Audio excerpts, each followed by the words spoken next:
Welcome to Hurrdat Sports Radio. The middle of the lane, about 8 feet away. Nice backdoor cut. Kofor, he is picking them apart. As Simpson follows his own miss, they lose it. Look at Simpson, rip it back and stick it down. Here's Hadley on a fade, short. Lampkin is there, and he beats the shot clock horn. Troy was AD at Tulane when I was at Temple, so, I don't have a strong personal relationship, but I have a really good professional relationship with him. And I think Troy fits all the criteria, that I think we're all looking for. He's an accomplished athletic director. He's been on all the big committees. He's been on the oversight committee. He knows the issues facing college football. He's an unbelievable guy. I just know that he wanted to come home and he wanted to be here. I'm fired up, excited to have him. I think, the University of Nebraska took a step forward today. Good morning. Welcome into Hurrdat Sports Radio, AM 590, ESPN Omaha, ESPN Tri-Cities. We're live on Twitter, Facebook, and YouTube, and we're live from Hurrdat Sports Bar and Grill on the Pillar Exterior stage. That's DB. I'm Ravi, Lulla. How you doing this morning? Hello, friends. Hello. Are you excited? It's a big day. Are you yeah. excited? Well, I'm excited about a lot. Or is it me? There we go. That's me. Hello, friends. What's up, little lady? You're not excited about how this Dodgers game started? No, they're slowly making. They're chipping their way back in. They cut it to 9-6. It's exciting. Yomimoto was Yomi bad. He's probably still bummed that his buddy and his interpreter can't get their story straight. So yeah, I was gonna say, is his interpreter the same guy? Because then he might. He's fired too. Huh? He might be a little distracted. Yeah, I think it's a bunch of baloney, but. It seems it's a bunch of baloney. It seems like they don't have their stories. Who said that? Vince Lombardi? Who's the coach that said it was the baloney line? I think it's Lombardi. I'm having like a bunch of baloney. I'm having a flashback of a black and white with the hat on and the whole thing. Voice. Yeah, I think that's what it is. Yeah, they can't get their story straight. Yeah, because I do know one thing. What's that? I do know. You're not going to send wires of that kind of money without a little follow-up. Yeah.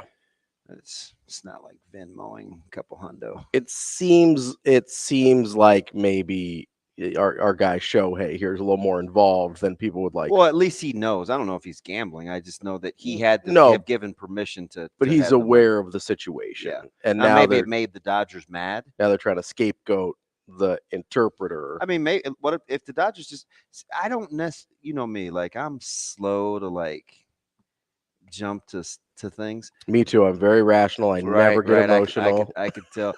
And there's a lot. Listen, a lot of these guys around here and gals, it's crazy what we just take and run with without like processing it through because it's low hanging fruit. But I mean, no disrespect to low-hanging fruit pickers. Everybody needs fruit, but I mean, listen, some people aren't very tall. They got to eat. But maybe the Dodgers were just mad in general, so they fired him. Maybe it wasn't theft. It doesn't mean that Ohtani was the one gambling. Yeah. No, but I think he was involved in. I think that's pretty. I think that's based on what the story initially was, based on the amounts of money. Yeah. I mean, unless and why is your boy singing? Unless he's the most oblivious man on the planet, then I have a hard time believing that he wasn't involved in some way. It's a lot of scratch, a lot of Skrilla. Him and it was like $4.5 million. Yeah, makes Bruno Mars look like a cheapskate. That's a good chunk of change. Yeah, I would notice if $4.5 million was gone. So I'm excited about the Dodgers potentially coming back. I'm excited that your boy went 35-14 last night. Wait, who's my boy? Ravi Holmgren. Oh, Chet? Yeah, Chet Lulla. Love Chet. Yeah. Chet's my guy. Well, how did you not know that Chet went 35-14? Well, you just didn't say any names. I'm just going like, okay. Still really vibing with that hoodie. I like this hoodie a lot. I know, and I think I said that the last time. I'm a fan of this hoodie. Creighton's playing a basketball game today. I don't know if you know. I like the material. Are they playing? They're playing at 12:30? Hey, so how many ridiculous stats did you bog yourself down with when you're picking a bracket? We haven't even gone through our brackets. No, we're going to do that this morning. 888-638-4876. If you have any questions on why we pick the way we do and what we think, hit us up. Or if you got some little sleepers you want to give us little tips on. Yeah. I don't want the whole bearded coach, non-bearded coach, guy wearing blue. Don't give me that nonsense. So I didn't. I don't look at stats when I'm picking my bracket. I think you should. I don't. Well, it's okay if you don't. It's okay. You're fine. Every time I've tried to do research on one of these things, I get bogged down in it and I end up doing terrible. You're all in the minutia. Yeah, and so I just go gut on a bracket. Shane, can you tell that I'm kind of messing with Ravi? It's called placating. I mean, you can do whatever you want, Shane. I don't even recognize. I don't either. But I do know that there are 24 hits right now in Seoul. That's a lot of hits. Yeah, especially only being like K-pop, all those hits. It's my little girl, Shane, when she laughs, she's like, yep. It's a lot of hits. We've got a lot going on for you here. Kayla Williams threw yesterday. I'm excited about that. We've got a lot going on this morning. We'll have Matt DeMarinis up at 8 o'clock to preview those Creighton Blue Jays. Mm-hmm. We'll have Brian Edwards at 8:45. If you haven't made any bracket picks yet, maybe see what our guy B. Edwards is thinking for you. I'm gonna use any cream cheese to butter the bagel. I'm fan of the Budweiser bottles. Yeah. We've got Michael Bruntz, Husker 24/7. A lot going on for Nebraska yesterday. Yeah. So are they using the cream cheese Bruntzy to got butter the bagel? Yes, they are. Bruntzy got to drive yesterday, so I'm interested in. And what's Bruntzy's go-to snack? My man doesn't eat meat, so we know like jerky and stuff is out. Yeah, I wonder if he's he is the guy that went to the Big Biscuit and got he got the vegetarian deal. Got mushrooms and gravy. He no. Shout out to mushrooms. He might be like a snack mix guy, like you were talking about. Yeah, those are vegetarian. So I should not have talked about it because I have not had them. And now you're craving. Yep. They're sitting in there. There's a lot of things that are going to go to waste, but I'm not going to get into that because I'm just not. Coming up at 9:45, we'll wrap up the show with Chris Fetters from Dogman 24/7. He covers Washington. Why are we talking to Washington? Oh, well, we might have stole their athletic directors a little bit. Grand larceny or petty theft? Less than 500? He was only there for 6 months, so I'm going to call it petty theft. Yeah. It was tough. And he's not from Washington originally, so we'll call it petty theft. He's a Coach Matt guy. He's a Coach Matt guy. He's a Midwest guy. From the Midwest? He apparently reffed Fred Hoiberg in high school, which is a little funny. Hoiberg's comment was, "I hope he's a better AD than he is a ref," that's amusing. I thought it was good.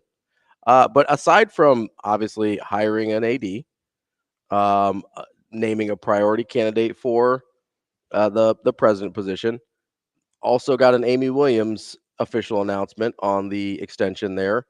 She'll be making, I think after this year, she'll be a 7-figure coach. It's pretty nice. Which is terrific. Shane, life is good. Got my red bottoms on. Know what I mean? That is future. Oh. What about past and present? Life is good. To this day. That's a different guy. So Amy Williams gets extended. He gets all his black people mixed up. Who, Shane or me? Yeah, put him in a silo, Shane. Kind of sort of. I am bad, and they know I'm bad. Oh, that's my guy. That is Dusty Rhodes. That's the cold-blooded sausage maker. I'm gonna tell you right now, live on television, Jack, that I'm gonna hurt one of you real bad in the real near future. I have no idea what's happening right now. Shane threatening us. No. I admit I don't look like the athlete of the day supposed to look. My belly's just a little big. My hand is just a little big. But, brother, I am bad, and they know I'm bad. I am bad, and they know I'm bad. Shane, why are you so defensive this morning already? See you. Have a good day. Love you. I have no idea what's happening right now. Shane's in his own world. Apparently, I get that. No, we've got our own little world to get into as well. I want to start with saying happy morning of March Madness. Until you say that, I'm going to continue to cut you off. Just say, hey, happy morning of March Madness. Happy morning of March Madness, DV. Is there anything else you'd like to tell your loyal listeners? Do you wish them freaking bats? No. Do you wish them well on their brackets? Do you want to hear about brackets? They can do great. That's fine. Are you a give me an updates guy? Because those people drive me crazy. On their brackets? Hey, I got 11 out of 16, man. I'm right there. But you're winning. Then the next day it'll be like, oh man, I got 12 out of 32. It's like It's like weight loss person. Let me comment. Let me say something. Don't I look great? Have you noticed how much weight I've lost? Yeah. I care about you. I've been hitting the gym a lot. I don't know if Let you me noticed. ask you about your bracket. Do you want to know how much I bench? Don't volunteer that to me. Have I told you about my fantasy team? I had it. Listen, I had Stetson.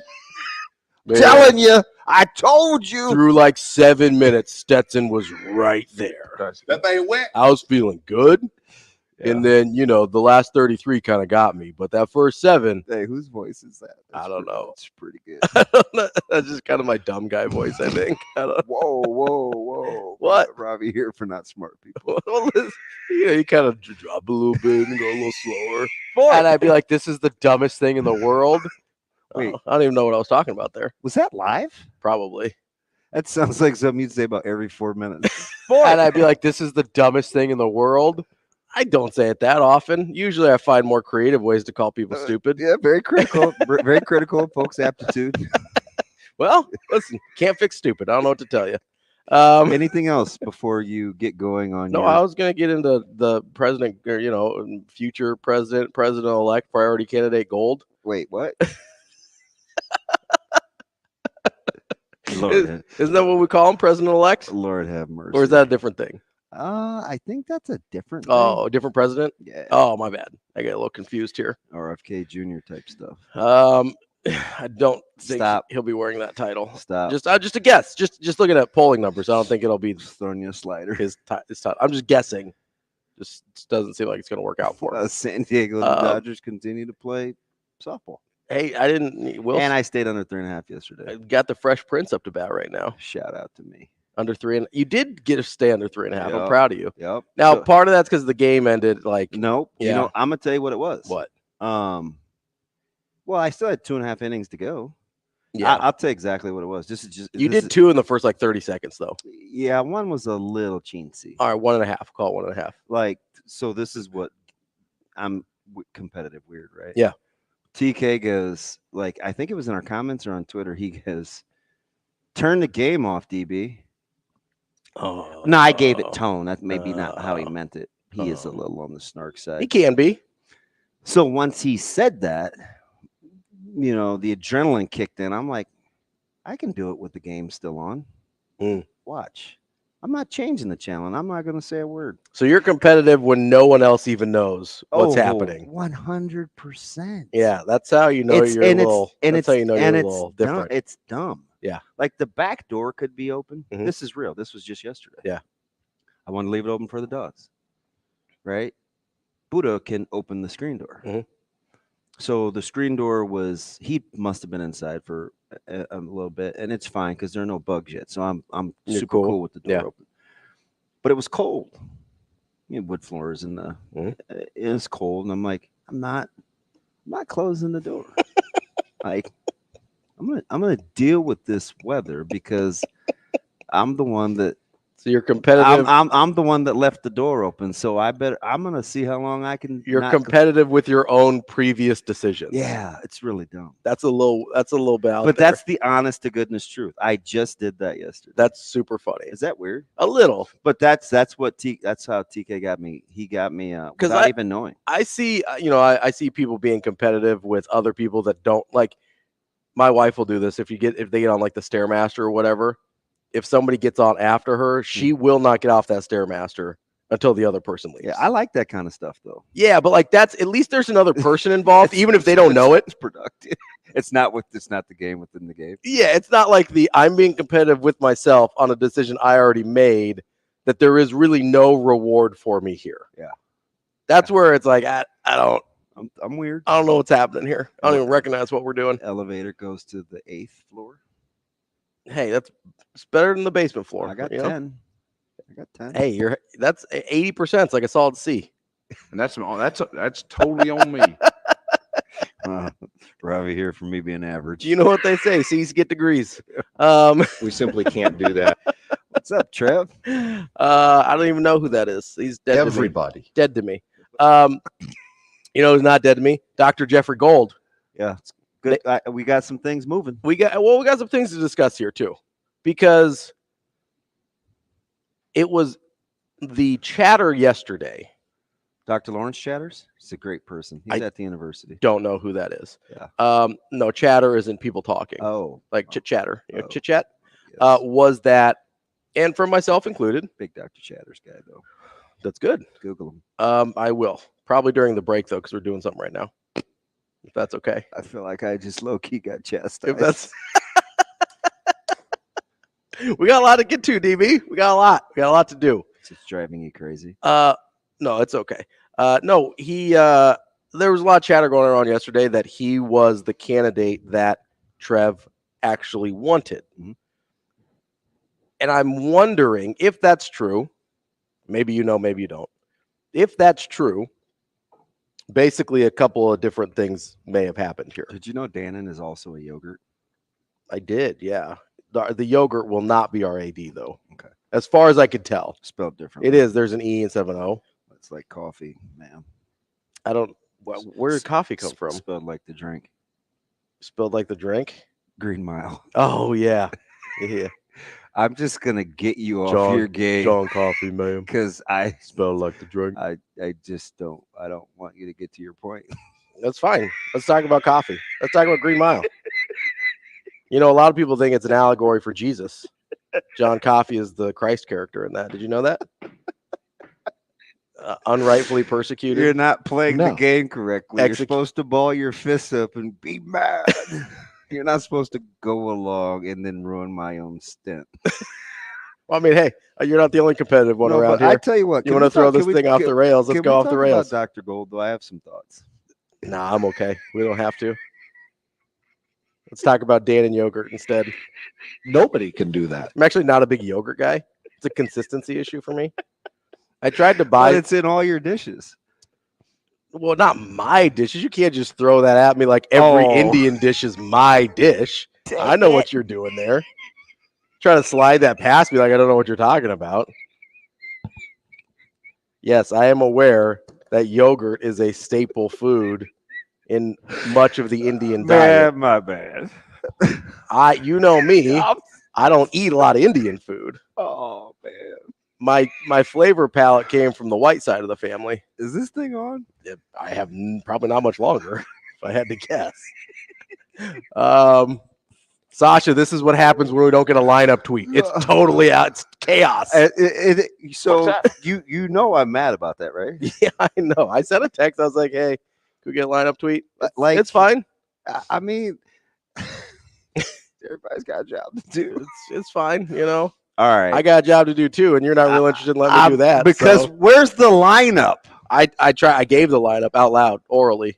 It's an audio program, so mostly. There's some visuals if you're on Twitter, Facebook, or YouTube. I can't stand you. How are you going to take my shtick and use it against me? Because I'm competitive too, DB. Would you like to talk about Dr. Gold?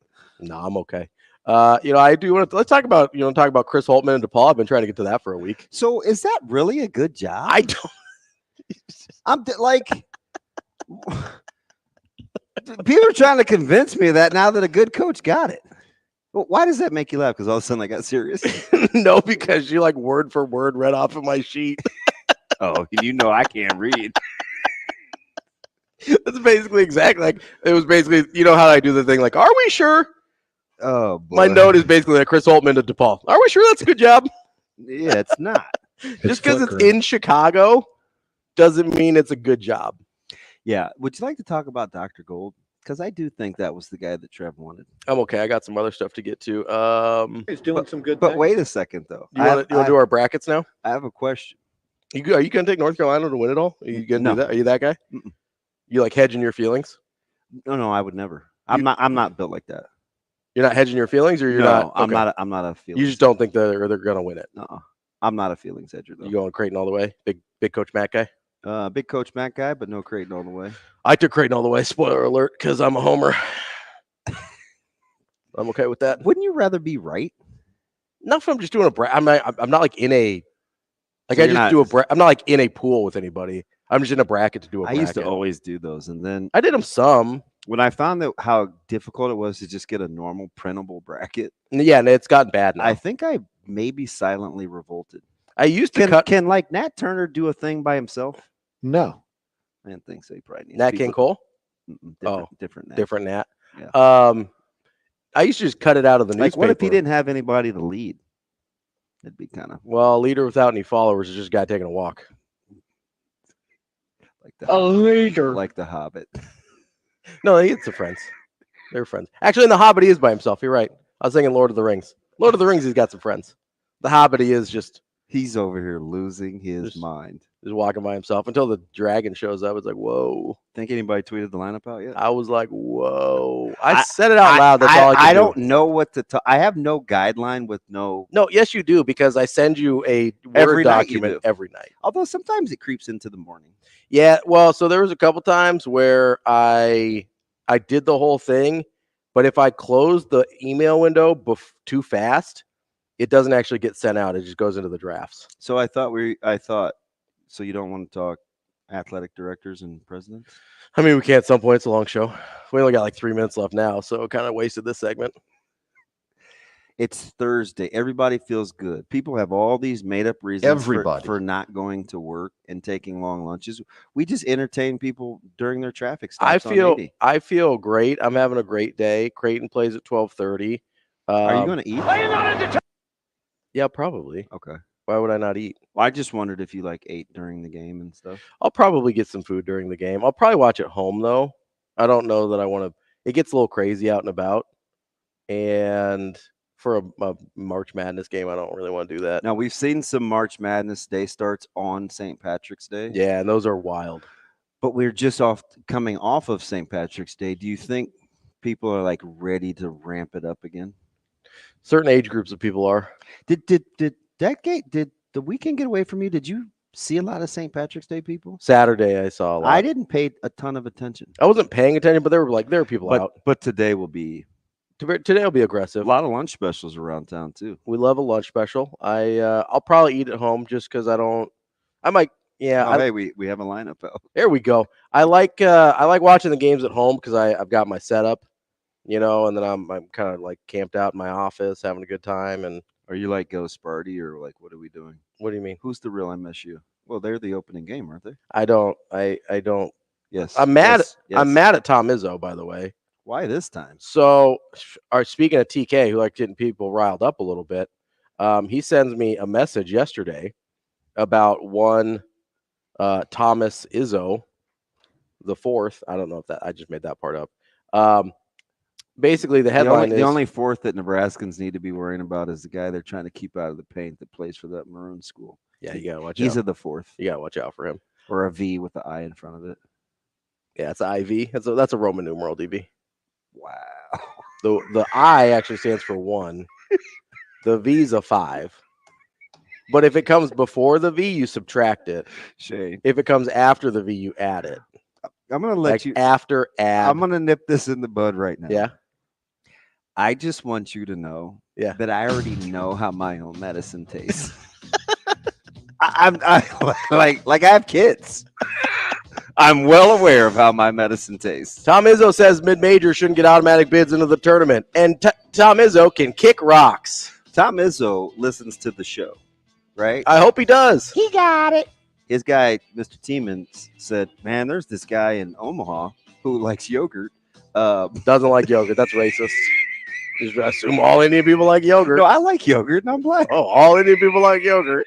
I don't like yogurt. I don't think it's that good. I bought some because it's got really good macros. Like when I was powerlifting, couldn't get it down. I don't know what we're doing here. We will be back.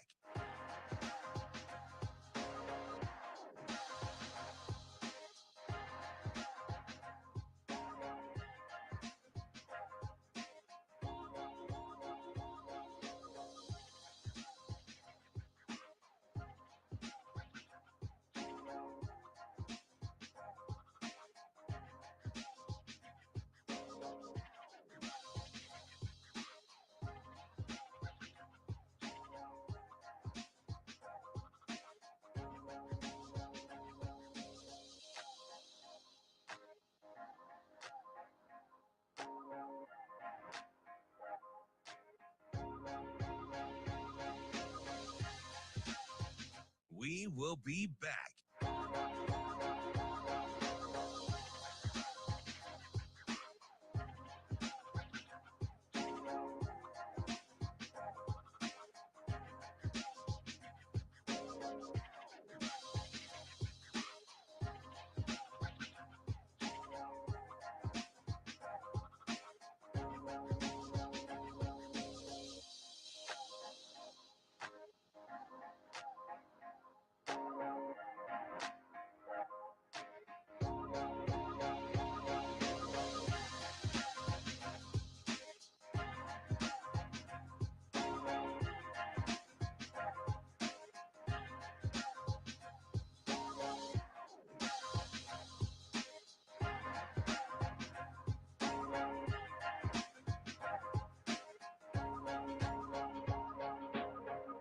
We will be back.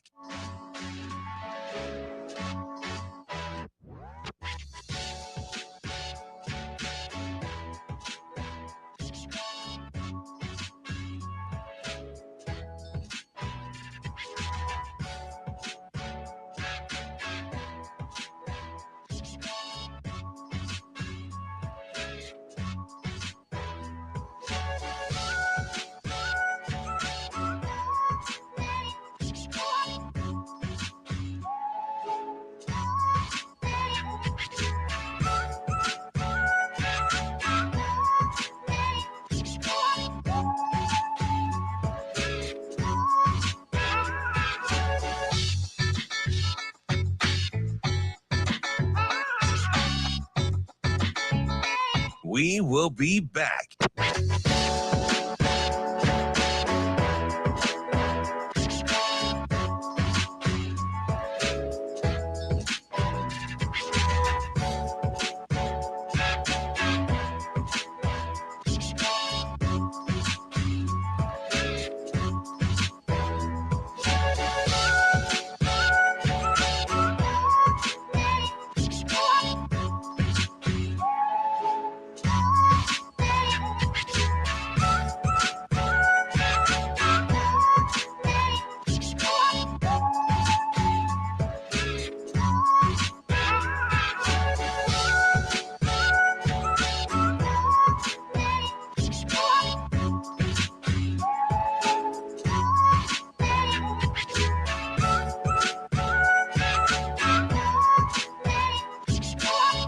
We will be back.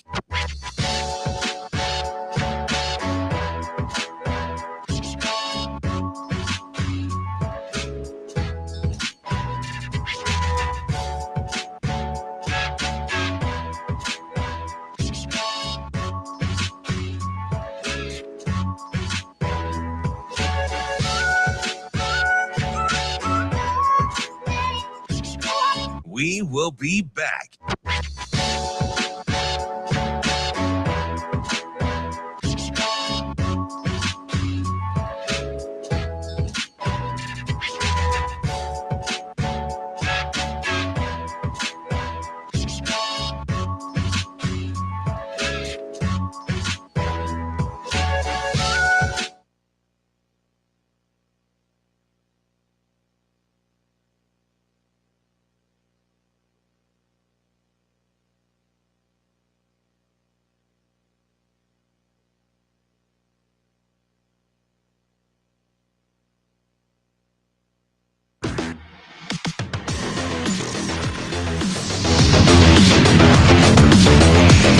You're listening to Hurrdat Sports Radio. I think the way that I'll be successful as the football coach here is really just focus on my area and just trust Troy's going to handle his area and crush it. Because I saw what he did at Tulane. I mean, it's amazing what he did at Tulane, and that's why Washington wanted him. That's why other people wanted him. And as he said to me, this is just a special place. And he knows. I mean, anybody that grew up, in the time that we grew up knows what Nebraska can be.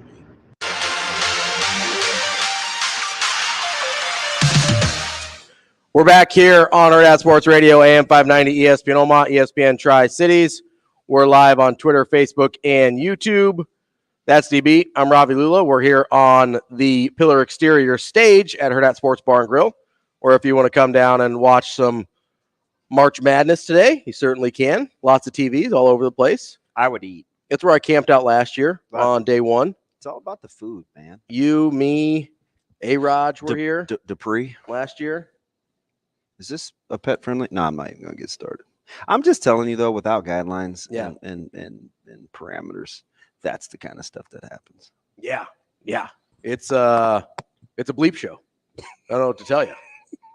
That's it's Thursday, man. People want to have fun. Let's have fun. I want to have fun every day. DB. Well, you've been so mad for like 10 days. It started Wednesday. It started Wednesday. No, it really started on last Monday. Why? Why did it start? Because Monday? you were mad at the tournament thing.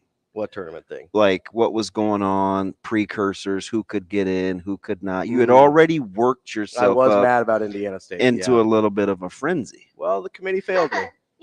We didn't know that last week. You were like, See, you know when I have that conversation with you where I'm like, there's a reason I kind of don't put a lot of faith in these selection committees and voters and things like that. Yeah. Because too many times they've told me they're stupid and now I believe them. Mm-hmm. Well, I believed them and they're like, yep, we're still stupid. Yeah, I got you. That's what they did. Hey, for the record, I could have been talking about Greeks too. They like yogurt. They make yogurt. That's different. It's a different thing. So is the rule of last segment don't use a demonstrative to describe a group of people? I don't think it was a demonstrative. What's it, like a they? Yeah. Or you guys? Yeah. I mean. Is that safe? Yeah, you probably shouldn't in general. Okay. I'm learning this. You could be like, hey, Ravi, I know that you have some Indian heritage. Is it true that there's a lot of yogurt in your guys' dishes? It's a little ironic that you don't particularly care for that staple of your people's diet. Oh, man. Okay. People love the long shots. Yes, they do. It's okay. It's all right. So how about, we're just doing some cultural education here. That's fine, right? Fine. I kind of like, it's going to be all right. Can we have a satellite campus for UNMC in Lincoln? Apparently, that's what we're doing. Yeah, I don't know though. I suggested it. I don't know if it's feasible. How so? Would that count as bridging? Is that as we like quickly transition to like AAU status? I have no idea. I really don't. But as you see, he didn't mince words. Shane, did you take that little blurb, that fantastic little piece that the Omaha World Herald got? That was online with Dr. Gold and what he wants. Right off the top of his interview there. Right at the first. Yeah. I'm sorry. I don't know. I'm sorry. I just woke up. It's almost like why I sent it to you yesterday. Do you remember that? I just thought it was for educational purposes. I learned a lot. No, but I got to take Sasha. I accidentally hit the 3-wheel motion and put Sasha on there. Oh, yeah. I don't want her on there all the time. Sometimes it's just for you and Shane. Oh, sure. Yeah. But I went to conversations and it popped up first, and I was kind of in a hurry because I was in the middle of listening to another interview. Yeah. There were some good interviews that I was on the Brock Heward in the car thing. Would you ever be a TikTok guy or a quick hitter YouTuber in the car? What do you mean? Where like you just do like a quick blurb from your car seat. A lot of people do that. I've done real quick ones, like if I'm sitting in a parking lot. Yeah. But not a lot. Mostly I was just doing it when I used to do it when I would be at the gym. I was waiting for my phone to charge. So I had music the whole time. So every once in a while I would do something like that. But that's about it. Yeah. Brock Heward, I thought was echoed Coach Rule's sentiments about fit. Mm-hmm. I thought that was interesting. And Coach Rule knew an awful lot in a short amount of time to be quote unquote. Feels like it got ran by him. Yeah. Which is smart. Right. It's the right thing to do. Yeah. Well aware of accomplishments, especially the whole Tulane Temple thing with their ADs. Yeah. Like that's a thing. Talked about it being accomplished, talked about being on the new committees. Part of you almost wonders if maybe it's a name he suggested. And the other thing is, I don't know. With the affinity he mentioned for Pat Kraft. Isn't that weird? And then the working relationship that Dannon and Pat Kraft had. Obviously, Rule was familiar with him. Been on all the big committees. This is a name that was totally kind of out of the blue, it felt like. And appears to really want to push the academic narrative too. He's a football guy through and through. Like, did you listen to that 1 hour one I sent? Yeah, he goes, hey, I've kind of basically just been a football AD. Because when he took over for Washington was mid-season. Yeah. They're in the middle of their run. He's like, yeah, I've basically just been a football AD. You can tell he loves the sport. Absolutely. Yeah. So that kind of vibes. Good business guy. Appears to be interested in fundraising. I think he tried, what we could ask Fetters at 9:45 or 9:43. It appears he's kind of a feather ruffler too. Hey, how so? Like he's not a Stan Pat guy. Kind of keep moving forward. He's visionary. Yeah. Right. So I'm careful. We used to describe another guy like that. Careful here. Well, I still like that guy. You might be the last one. That is so shallow. What? Because the guy had a bad episode on Twitter, we can't like him anymore? Episode is like a one-off. No. He's been having a bad run. Well, let's call an episode a week. A lot of the great ones don't have. That's not far-fetched. Have you not watched like a six-part series? He's having a and you get one episode a week? He's having a It's not a stretch. He's having a bad go. He needs to get this thing back on the rails. I still think it's not him. I hope it's not him. But do you find that a coinky-dink, a coincidence, if you will, a phenomenon that we're talking about AAU status, positioning, being on committees? This is all about what's going to happen in the future. Yeah. If you're not like progressive, I think that's what they're definitely afraid of. So Like- you have to be a mover and a shaker. Well, yeah, you can't. This is not a time for. This is not a time for somebody who wants to keep status quo in college football, especially college athletics in general, but college football especially, because the status quo dies pretty much every 30 days. Whatever we thought it was 30 days ago, whether it's NIL, whether it's transfer portal, whether it's court injunctions, whether it's conference realignment, whether it's college football playoff, whatever we thought was the status quo of college sports, which didn't change for like 30 years, changes about every month now. I'm gonna chew on this ice so bad. Do you think the layperson understands the significance? Let's wait for a break for that. Okay. Thank you. Do you like how sometimes he just low-key parents, and I'm clearly the older one of the two? No big deal. Like 94% of the time, I'm like the only one with any sense on this show when he's having meltdowns. I really got to be careful. But these about moments that, so. where I periodically just need a babysitter. She like to hold my hand. I don't need a gate. I was like, you have almost fallen down the stairs multiple Well, times. why do people put the stairs back under the stage? Yeah, they're not super helpful there. Like, what else are they there for? We needed to do something. That's 3 feet. Yeah, Okay, that's a long you step. hurt yourself. Yes, 100%. Don't do that. But do you think that your sphere of influence is the AAU status and the position of the university? Do they think it's overblown, over or understated right now? Are they sick of hearing about those 3 letters? Do they think it's basketball? I don't think so. I don't know that they put a ton of stock in the conversation just because. Dude, did you get into the Oregon numbers? No. Bad. I don't know how Oregon's maintaining their status. Yeah. Well, I've always wondered about Oregon for a little while because I don't get the perception, and I've looked into it some, but I don't. Yeah, weren't you one of the guys? You may have texted me. Notice I didn't say texted it, Shane, because I know vernacular and phonics are hard. Don't put that crap on me. The past tense form of texting. If you're texting, you just text. I texted it you. I think you text me when I went out on the limb. Pardon? It's texted it. Let's turn that mic off, Jano. Remember when I was animate about Oregon and Washington coming to the Big Ten? About being good fits. And when I didn't think the Big Ten was done. Yeah. And then it died away for a while, and like my obviously. DMs were kind of full, and like, you need a dummy, and what happened to this and that? Yeah. And like, I'm telling you, man, like, it's coming. Now, it was a year and a half later. Still counts. Do you not get the pieces of the pie portfolio thing, or are you all in on where the expansion went with the Big Ten's profile? It's probably easier to see now. Yeah. That you see where conferences are going. Did you then, though, real time? Because I I wanted the pod system the whole time. So I've thought in real time, I mean, I don't know if this is what you mean or not. We can get into the next segment here, but I thought the whole time that we were heading towards basically 1 or 2 super conferences. Remember, I thought the number was 4 or 5. It's just 2. Well, I mean, I thought maybe it was 3 or 4 at the time, but I knew it was going to be like, hey, we're probably getting down to like 48 teams, maybe 60. And that's about it. However that's divided up, I don't know. But it was pretty clear to me at the time that, like, hey, you better get in where you fit in now so that you're not on the outside looking in. It's interesting to hear a president talk about academics. I think that's what FSU and Clemson are worried about right now. They'll be in the Big Ten, don't worry. We've got more coming up next. We will be back.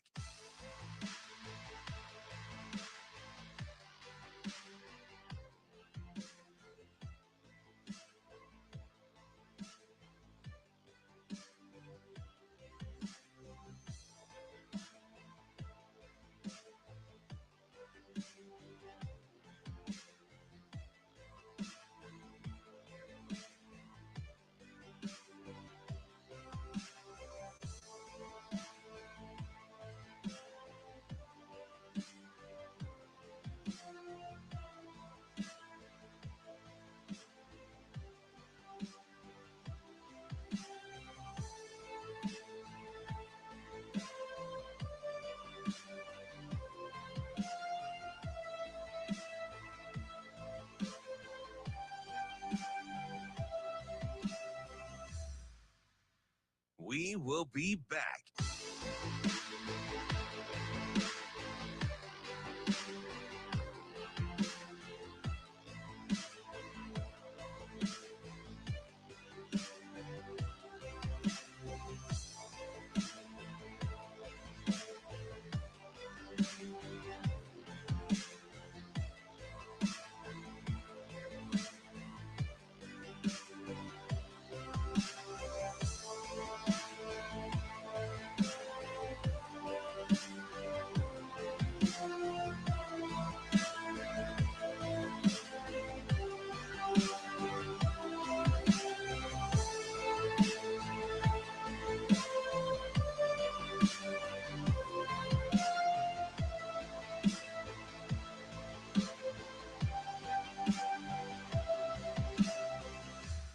We will be back.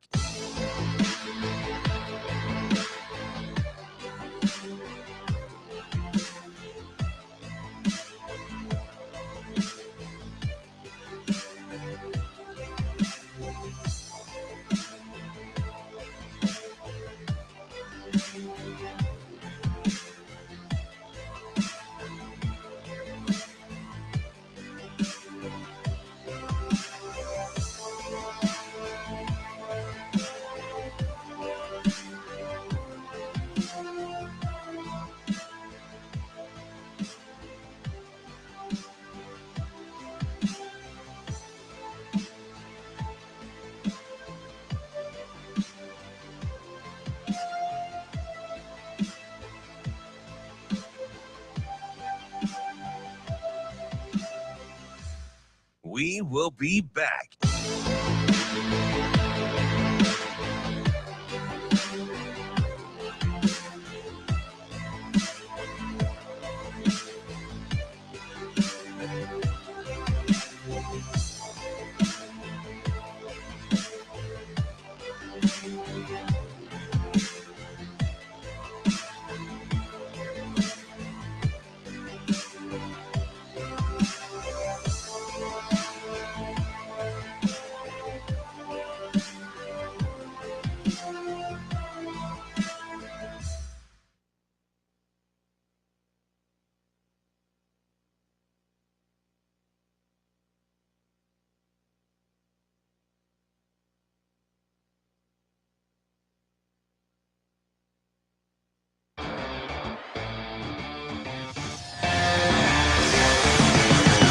You're listening to Hurrdat Sports Radio.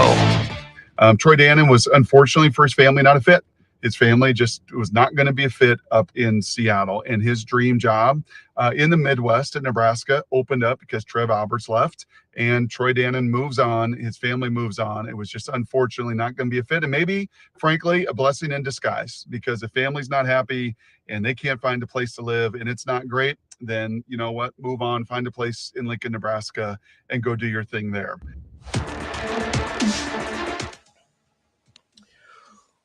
Welcome back as we wrap up hour number one here on AM 590 ESPN Omaha, ESPN Tri-Cities. We're live on Twitter, Facebook, and YouTube, and live from the Pillar Exterior stage. That's TV. I'm Ravi Lulla.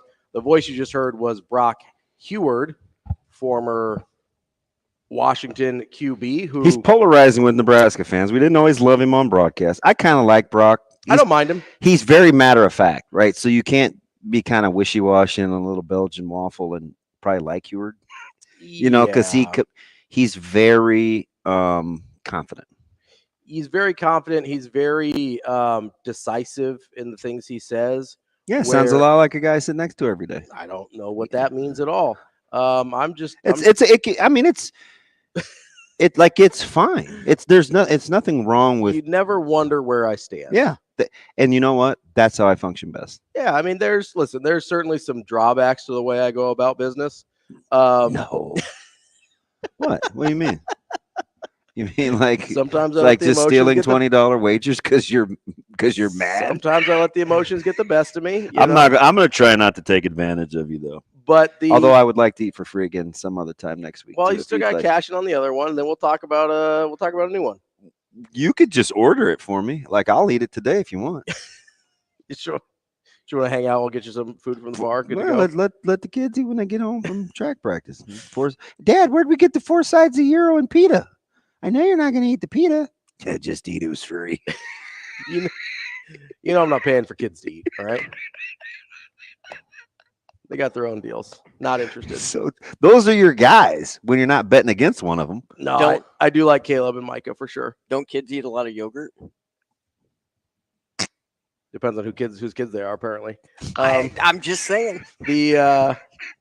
My wife likes Zoe a lot. She thinks Zoe's a cool hang. Yeah, so she's an adult. That's why. I Yeah. mean, there's 2 adults talking. It's because she doesn't act like a child. Well, she's like 5, so if she did, that'd be fine. But wow. Honestly, once you're like 12, though, like I need you to stop acting childish. Are you listening to the passive aggressiveness of one Ravi Lulla? Let's get to the phone line. L2, I'm going to need you to grow up. You seem very hurt right now. 888-638-4876. That's where TK has gotten a hold of us. TK, what's going on, bud? Good morning, fellas. How we doing? We are functioning. Not at a very high level, but we're good. No, we're puttering along, I would say. A lot of jokes. This stage is for comedy, apparently. Yeah. TK here for mayonnaise. Yeah, oh yeah. For cringy cringe. No, thank you. I get the dry heaves.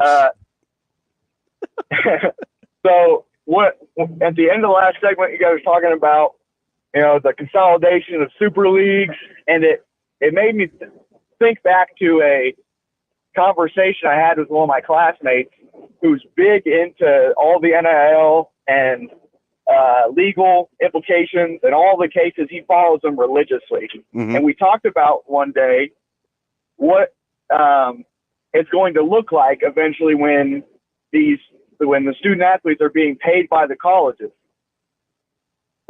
directly, mm-hmm. and how they're going to interact with the colleges on a larger scale through like a union. You're talking about from athletics to academics, or just independent athletics? So independent athletics. Okay. So basically, let's set it up to where there's 2 leagues. There's the Big Ten that has half the teams, and the SEC that has the other half the teams. And the name, image, and likeness dollars come straight through the university from private people, private entities to distribute to the players. Mm-hmm. Or it just comes from their money.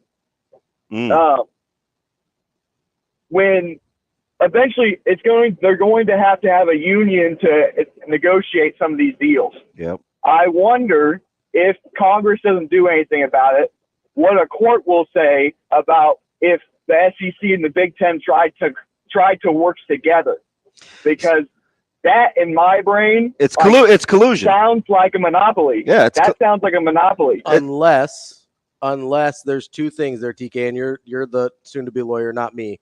But unless maybe we need to have your buddy on the show too, because if he likes unions and labor laws, that's the guy we need. No disrespect. Most of I think all of Robbie hasn't committed any crimes yet, even though he may kill me. Yeah. All the professional I only leagues have a very basic knowledge. Yeah, so all the professional leagues in the U.S. have basically a antitrust exemption, right? They have a monopoly exemption to allow them to operate the way they do. So I don't know if that's something that the Big Ten and SEC would almost have to formally and legally put themselves together and then apply for something like that, or if they're just legally one entity, then they're not technically colluding because they're all one organization. That's where things get a little bit tricky from the legal standpoint, as far as I understand it. Yeah, so that would take congressional action to get the exemption, to right? give them that.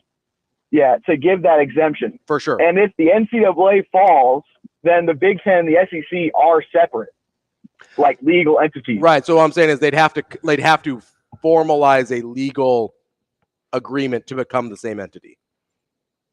I'm just wondering if a court would try and break them up. So anti-competitiveness. It depends on how much money there is to be made, right? Is that too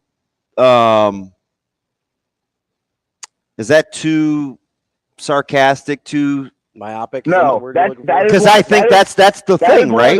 If you want Congress to get involved, it's got to be monetary. Correct, because they need to be able to make tax dollars off of it. Mm-hmm.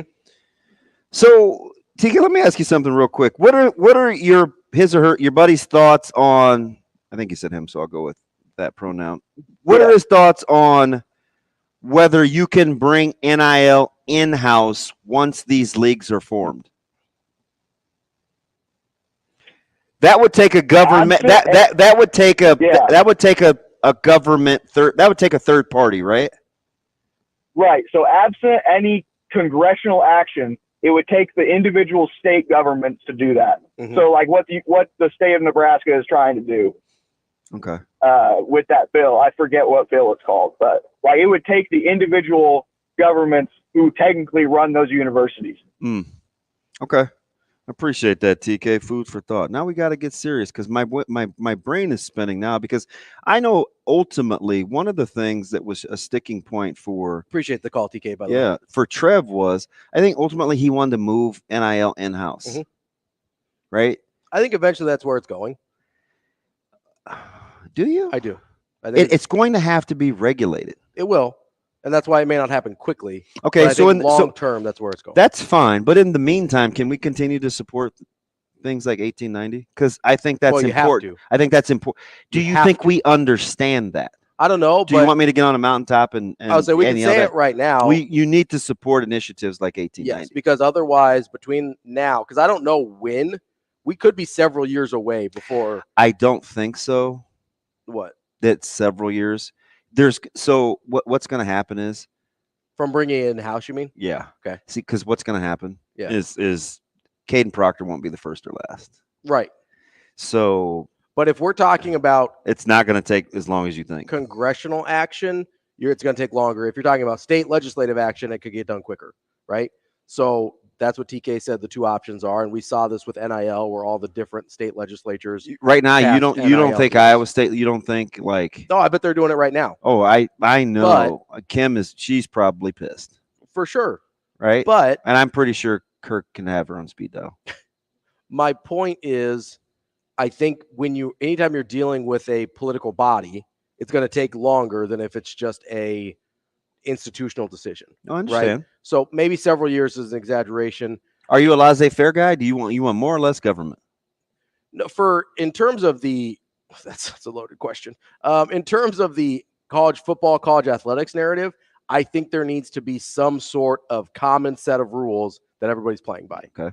Which I think is a pretty bare minimum ask, right? Because right now you've talked about it with number of conference games and stuff before, but in terms of the NIL, in terms of the transfer portal doesn't really bother me because I think that's going to even itself out, and it already has. But when you're talking NIL money, there's only so many times, whether it is by government decree or whether it's by individual business owners being like, hey, I'm not going to pay $100,000 unless I get you on a contract. Well, that was what I said yesterday, right? I said it in passing, and I wasn't being snarky. You're talking about 1 or 2 year deals. Yeah. Yeah. I could see where but athletes get 1 or 2, they get contract. They get 1 or 2 year deals. What I'm talking about is I don't even know. I think in the short term, that may come from the people giving them the money, not from the university. Understood. Right? Like, yeah, because the parameters, once you've got to operate from a legal standpoint, you can't put that into effect that fast. Not from a university standpoint. Not from the parameters, right? But from hey, I'm a business owner. I'm hiring you for a service, and you are held to this contract. Otherwise, you owe me damages back. That can be done tomorrow because that's just a regular contractor agreement. Okay, so listening to this, and this is interesting, especially on the heels of talking about AAU as a prerequisite with Dr. Gold, and I just felt like that was interesting that he got that out of the way so early. Right in front. Yep, 4 criteria, this, that, and the other. Told you it was important. We keep talking about this in terms of football. Can you imagine the strife if you alienate other sports, right? Well, basketball will operate like this. Football will operate like this. Because once you start to do that, then animosity really sets in. So here's the thing that I think we have to all, because we keep leaving the Big 12 out. Yeah. And they're in a very good position from a basketball standpoint. And the rest and the other 2 conferences would need them at some point. Yes, if they want things to keep looking the way they look from a non-football standpoint, yes, you're correct. We can get into that and much more later, but coming up next, we've got Matt DeMarinis from the White and Blue Review. Creighton plays their first NCAA tournament game today. We've got that on Hurrdat Sports Radio. We will be back.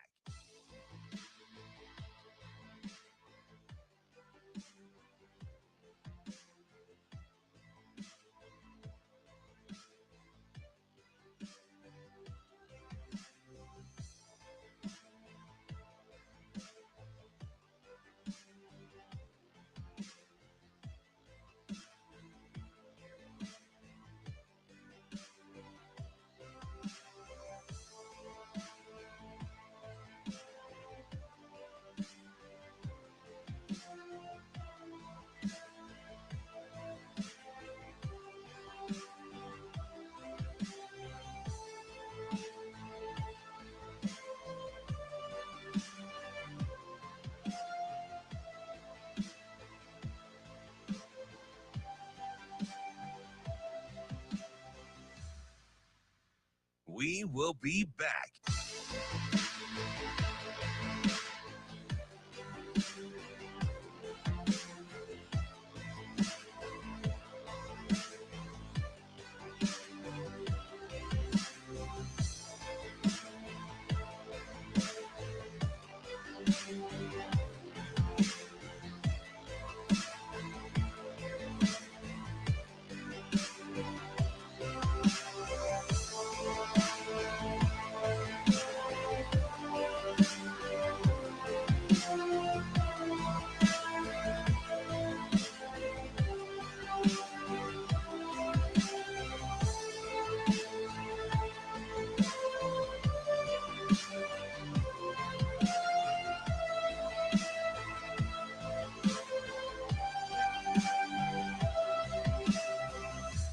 We will be back.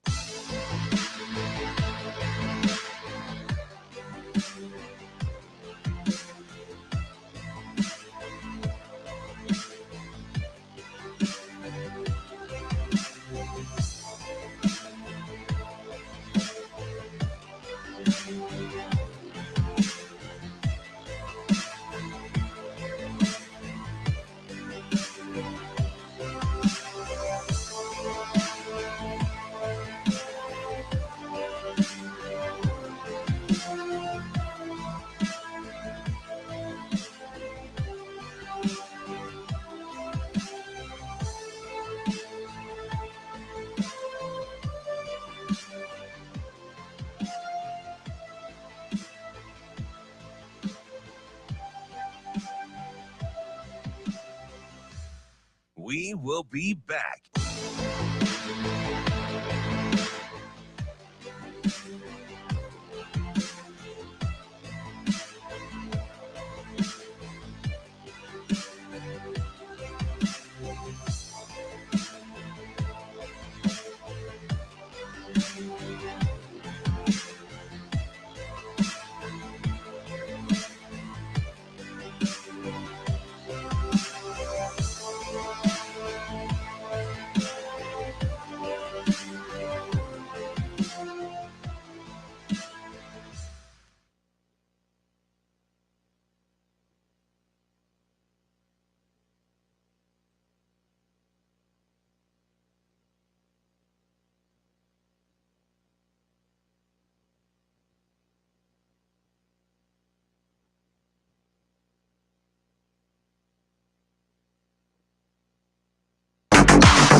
You're listening to Hurrdat Sports Radio. You know, watching a lot of games of Akron, a lot of sleepless nights, a lot of film, you know, a lot of blinking at the computer screen, trying to keep your eyes open. And then at the same time, you know, providing a plan for the team that's simple enough to be able to be executed.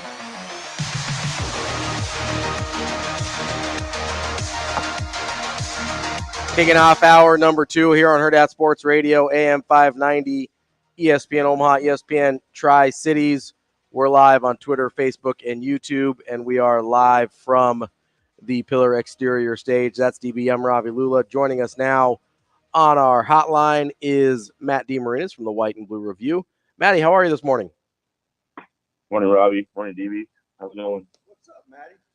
I hear you have Auburn making a ridiculous run. Fact or fiction? I've made no predictions. Oh, okay. So you don't make any predictions. You're not going to fill out a bracket at all. You're too much of a journo for that. No, well, I actually haven't had time to fill out a bracket. I would fill one out. I just haven't had to look at it yet. Weren't you on a plane yesterday? What were you doing? Minding his own business, apparently, Ravi. I was going to say, thanks, Steve. Yeah. Little bitey. I got you. A little bitey here already. Yeah, it's DB's fault. He got off. We have not gotten along this morning. He got us off on the wrong foot. Why don't you come in and sift this out? Like, why is it? I mean, you're the third party moderator. Yep. You're like Richard Steele. I'm picking sides. I'm sides, Maddie Mills Lane. But I do want to know though, Matt, because you're going to be right there in the thick of it. Who's more confident, Creighton's basketball team or the fan base? Whew, that's a good question. You know what? I have actually heard some angst from the fan base. So I was saying the team's definitely more confident than the fan base. It's unbelievable how just one loss at Providence shifted everyone's emotions. This is still a really good basketball team. No, for sure. I think that, and as long as no one in the NCAA tournament's allowed to commit felonies, they'll be fine. Oh Lord. Well, I mean, the NCAA tournament is more physical, so that's going to be a thing. So maybe they won't be fine. Ravi here for officiating. Both fan bases might want to get used to that because if they're expecting kind of that the NCAA tournament by nature is more physical. Like more stuff gets let go. Some things don't. But yeah, you should probably get used to that. I think the fan base for Creighton, though, unless you're under like 2 seconds left against San Diego State, then it's not quite as physical. Yeah, things don't get let go quite as much there. Oh my God! The first 39 though. So what is going? Yeah, on? so that counts. It's fine. It's fine then. Yeah. Do you have post-traumatic J's disorder? Like what is? A lot of people. Hey, you hear him though. That's how they are. Though, like there's a lot of angst because. What do you mean? That's how they are. We've had a lot of pejoratives thrown around this morning. Ravi is not a fan of innuendos with theys and you guys and you people. Yogurt aside. I didn't say people though. I didn't go there. No, DB did though, so that's fine. So you really think? So you're feeling the anxiety? Yeah, I mean, because people just. I mean, yesterday I tweeted out there's nothing but 40-minute seasons left. As many as 6 as few as 1. Yeah. And one of the first responses was I feel like I'm gonna throw up. So it's like I definitely feel it. I hear it. It's like they always know they're one bad game away from the dreams being crushed and having to wait all those months again to ramp back up to it. So yeah, I think that's normal. I wouldn't say it's normal, but I think it is common. It's certainly not it's normal for Creighton fan base. No, I think Creighton hasn't been in this position for very long. I think Creighton fans, most of them, myself included, still come at it from there's still a little Missouri Valley mindset there. And I think that's hard to shake. No. Are you guys being serious? No, I am being serious. Well, from a fan perspective, when you get to the NCAA tournament. That was 10 years ago. You've been in the Elite Eight. You're constantly in the tournament. How are you having MVC setbacks? Matt, am I wrong? The MVC part of it, I'm probably not going to agree with. But here's where it comes. 3 for 3. I didn't say that. It comes from this. Corver's senior year team won 29 games, more than any team in program history. Got a 6 seed. Was playing really well going into the tournament. I mean, just boat racing people going to the tourney. So you couldn't have checked enough boxes to say is this the team that goes on a run? And everyone was kind of looking ahead to J.J. Redick versus Kyle Korver in the second round. And then Central Michigan just dominated them. You know what I mean? So that was a 6 seed letdown. Doug's senior year team was a 3 seed and also had been playing well down the stretch and got embarrassed by Baylor, right? That wasn't even a competitive game hardly. Mm-hmm. 2017, Maurice Watson gets hurt, but they recalibrate some things, they make their way to the Big East title game. and lose to Nova, go into the tournament as a 6 seed, lose to an 11. So I mean, there's that's in their memory bank. That's recent history. That's not like 1970s. That's recent, this modern era of Creighton basketball history, where they have been single-digit seeds and have had some momentum going into the tournament and have gotten bounced in the first game or the second game. So that's where it comes from. What's Max tourney record is 6-5, right? Yeah, it's pretty good. Also, Ryan Kalkbrenner's tourney record is like 6-2. So I mean, he's pretty good as well. So yeah. So recently. So do you like the Coach Mac John Gross matchup? Maybe not the John Gross at Illinois, because I think the first 2 years he won 20 games and then couldn't get out of the teens. But he does have Akron moving in the right direction. I think that's 3 straight 20-win seasons. What are the concerns there if you're looking at the actual matchup? I'm fascinated by it because I think it sets up for something really high level, because, you know, John Gross's teams historically have been double-digit seeds when they've made the tourney, except for the Illinois run, right? Yep. But not only have they won those games more than they've lost them, which is really hard to do as a double-digit seed, especially coming from a mid-major conference. But the ones that they've lost have been close. So, you know, and they were in a similar position in 2022. 2 years ago, they were a 13 seed, and they were playing a 4-seed UCLA team that was a shot away from going to the championship game the year before that, and they had all 5 starters back. Everybody was back, the whole roster.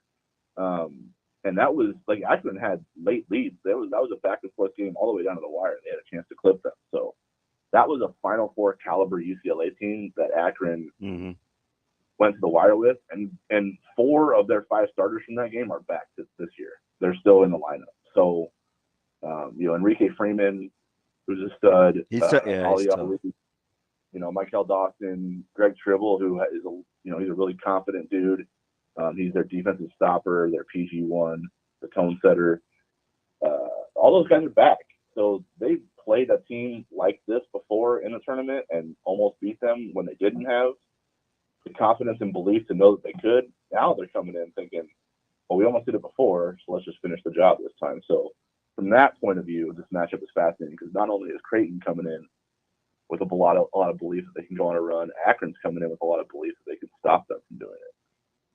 We're talking with Matt DeMarinis from the White and Blue Review. All right, now that you've given every Creighton fan a little bit of trauma to head into the game. Well, it's not just that, because I watched them last week, like just last week against Akron, Ohio, and they dealt Jalen Hunter and Sharif Fitz. Yeah. I mean, I think they both shot like 5 of 14, and maybe shooting isn't the thing, especially with those two guys. But you know, Ohio was like 21% from 3, and they held a good Ohio team in the low 60s. I think it was 67, 62 or 67, 65, 62. 65, 62. Yeah. So I mean, they're capable. Mm-hmm. Yeah, they're really physical. They're experienced. Who guards Ali? They have a lot of the boxes you want to check for a team, for a mid-major that's going to pull off an upset. They check those boxes. Who do you think guards Ali?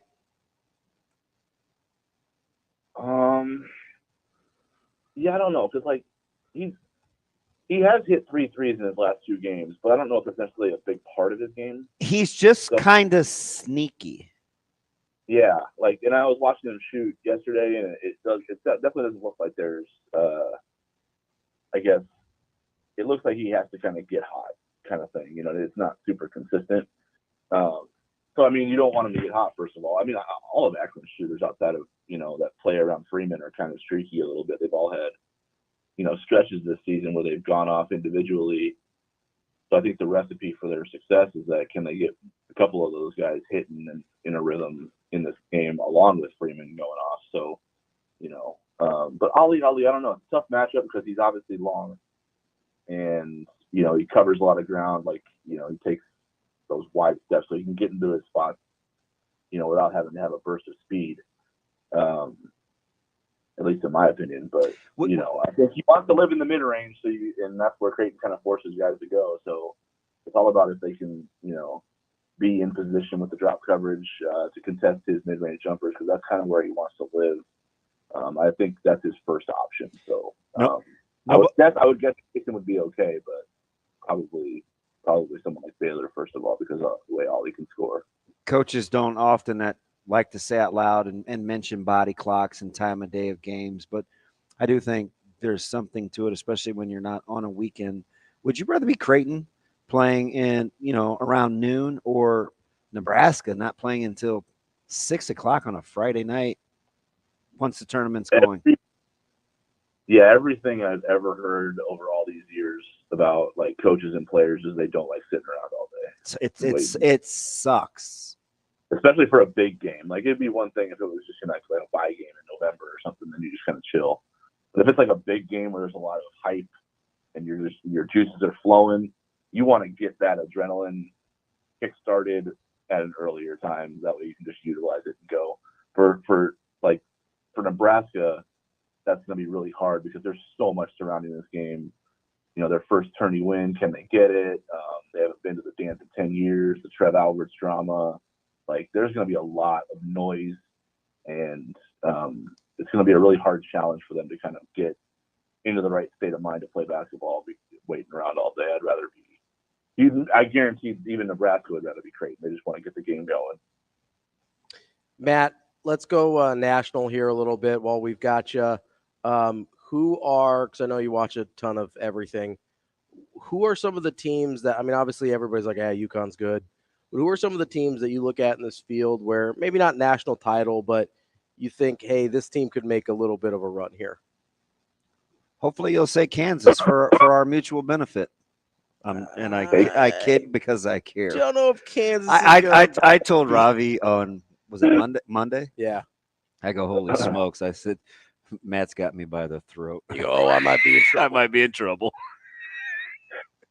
Okay, so there's 2 12 seeds here that I think one made noise early in the season, first night, and has kind of gotten forgotten about a little bit because they went back in their own league. And then there's another one that their head coaches are going to be there next year, and that's McNeese State and James Madison. Like here's James Madison has Wisconsin in the first round, and I know Wisconsin's playing better now, but they've already beaten a Big Ten team in its own gym. So they're not going to be like shook up by the whole like, oh yeah, this is a power conference team. Look out, can we beat this team? And then they get maybe Duke in the second round, like a Duke team that I don't know. We've talked about them throughout the season. Like they just don't really scare me a whole lot, and so they could get to a Sweet 16 matchup with Houston in my mind fairly easily. I think easier than you would think a double-digit seed could. And then McNeese State gets Gonzaga in round 1, and then a really banged up, very weird chemistry Kansas team right now, possibly in round 2 unless Stanford clips them. So that I could see McNeese State getting to a Sweet 16 and a matchup with maybe Purdue, and I can see James Madison getting to a Sweet 16 matchup with Houston. Like those are 2 teams I think.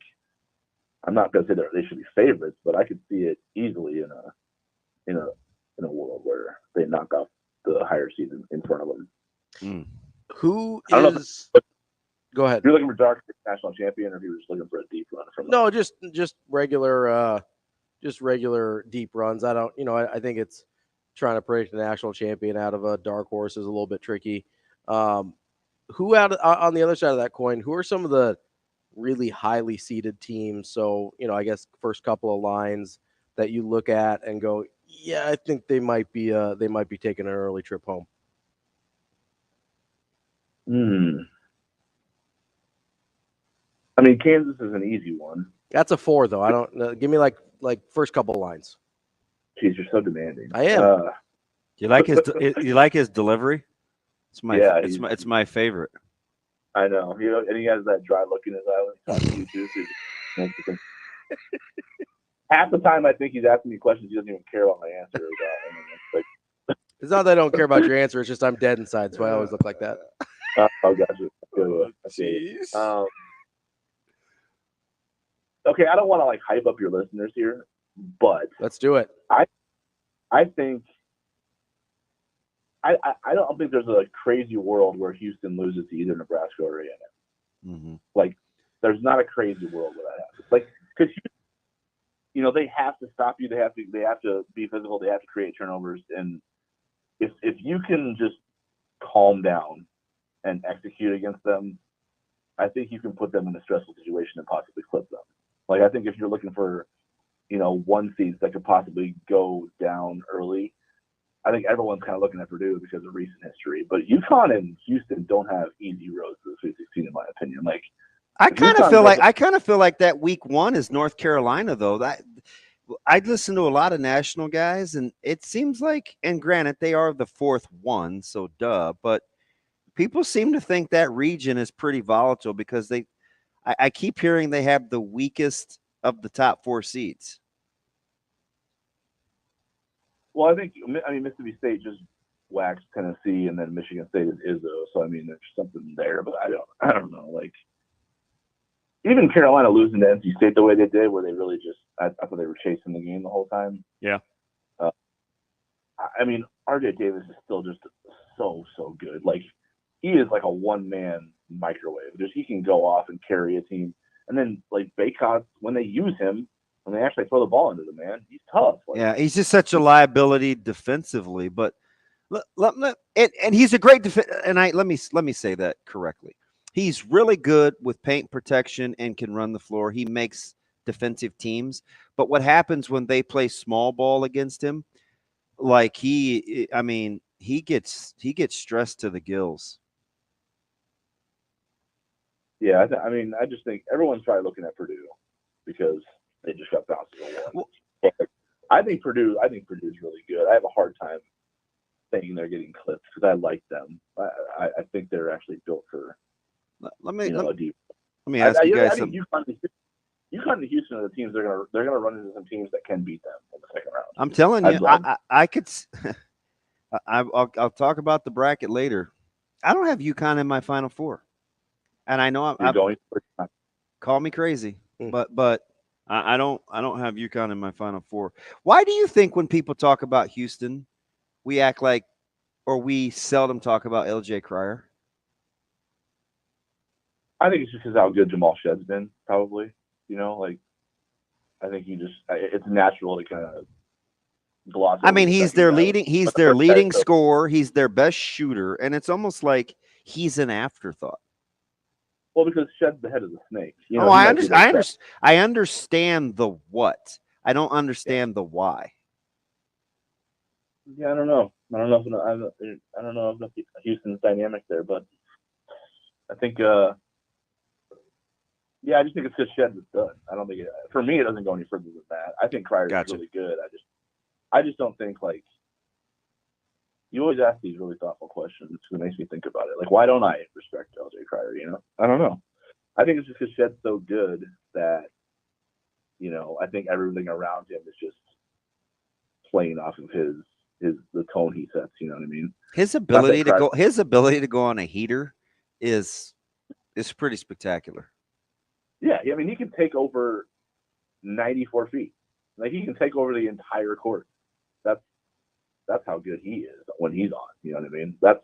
You're watching something special when he's giving you buckets and he's just making your life miserable. That's a really rare ability, and he's got it. So I think that's what overshadows everything else about Houston is because without him, I mean, they might be in the 8. They might be in that pod, but they'll be in the 8-9 game, not the 1-16.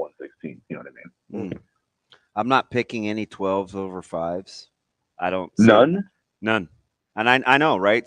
Statistically, I'm. I think I ended up taking one. I'm bucking the trend, but Wisconsin's not losing. Listen, I watch James Madison all the time, and I love him. Like I was. I mean, it was DB for the Dukes here about, what was that, 3 weeks ago? Mm-hmm. They're not going to beat Wisconsin. UAB has the biggest mismatch going as a 12 of any of them. Could I see? Now, here's the funny thing. This is what I was going to say. Now, if there's some 12s that are going to make a run, man, I could easily see it being a team like Grand Canyon before like McNeese, because McNeese is not going to beat Gonzaga either. Really? No, Maddie. Gonzaga's kind of a soft 5. They are, but don't believe the hype, Maddie. Don't believe the hype. I mean, they can all shoot, and they've got like pogo sticks walking around on that court. Yeah, and Will Wade is still their coach, and Gonzaga's. When's the last time Gonzaga hasn't made a Sweet 16? Has it been about 7 years? Yeah, but they've been like a 1 seed most of that time. It's a different deal. I'm telling they had you. a lot of lottery picks on those teams too. It's a different deal. And I keep saying state. It's not. It's just McNeese. But yeah, they're like Memphis. They dropped the state. I don't. If I ranked the 12s that I thought were, I just got done picking 2 of them. I think McNeese has the best chance. So I actually think it's Grand Canyon. Only because of their pace, and St. Mary's is pretty methodical. So maybe the pace catches up with St. Mary's, but if you're looking for a 12 that could actually win, I would start out, and I'm not taking them, but I would start with Grand Canyon. It's been a decade, by the way, since they haven't made it out of the Sweet 16. Yeah, but I was going to say Salt Lake City was the last time I remember them not making it. It was it was 2013, 2014. But again, you're talking about top 10 national teams for that entire run. Hey, Maddie, this year. Since you kind of had me by the jugular with Creighton and UConn over Kansas and Houston, let me give you let me make you another proposal. You can either text me or you can answer me now. All right. I'll say that more 13s will beat a 4 than 12s will beat a 5. Okay, so your 13s, just for posterity, we got Samford, Kansas, Charleston, Bama. We've got Yale, Auburn, and Vermont and Duke. I kind of like Yale, Auburn. Auburn is going to make a run. You're going to be shocked. I don't like that more than the one we've got right now with. Okay, it's worth a shot. I was just gonna, because we've been brewing that one up all season. I so know. I feel like we need to I got strong arms. Trying to get out of it in the worst way. Yeah, Kansas, man. But the 13th was not enticing enough for me to get out of a year-long debate. So are you sure? Like you can hit me up later if you want. No, we need to fix that. But we're just edge, but. Oh. Maddie, enjoy the time in Pittsburgh. Hopefully you're watching a couple Creighton W's. I'm sure we will talk to you again next week as we recap opening weekend of March Madness. We appreciate you, Maddie. Sounds good, boy. Thanks for the time. See you, Maddie. All right, love you, buddy. Take it from a guy that's been in Pittsburgh. The sandwiches with fries on there, overrated. What are you even doing here? They just are. What do you don't like French fries? It's a miserable place to drive to, logistically. DB with horrible food takes on Hurrdat Sports Radio.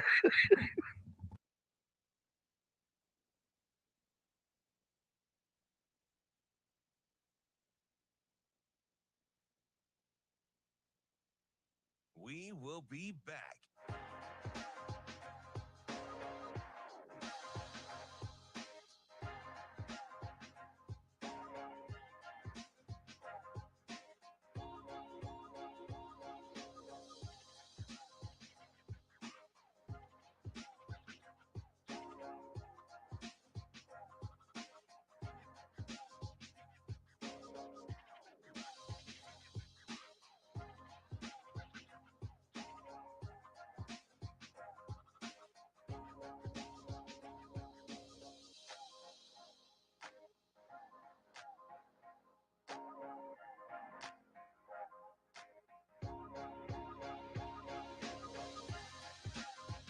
We will be back.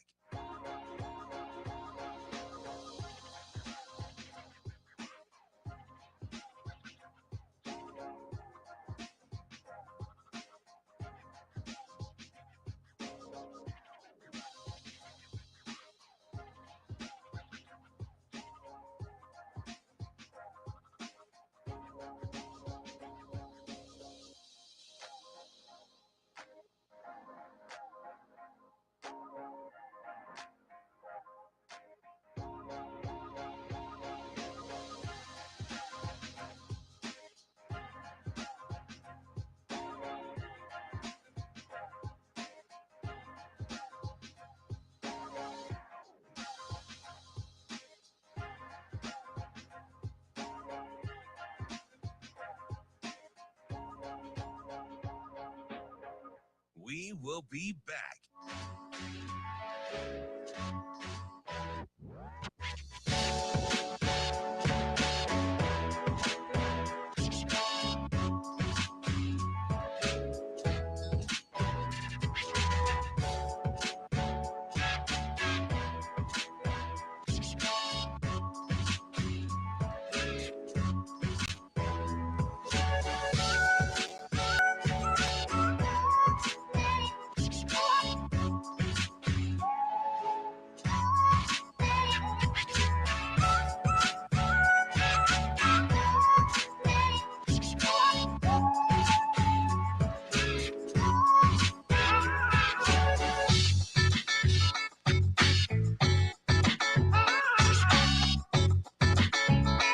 We will be back.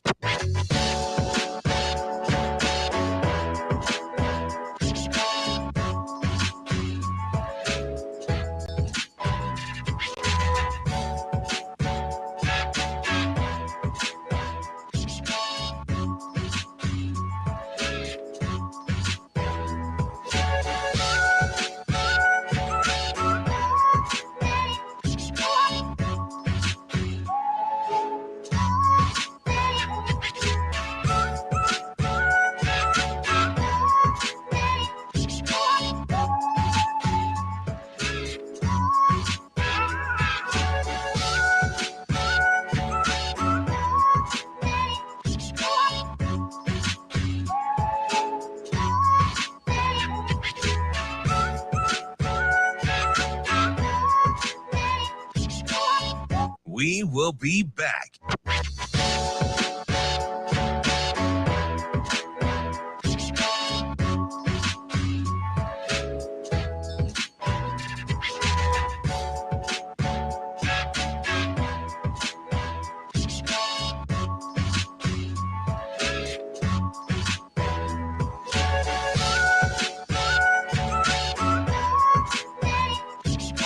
We will be back.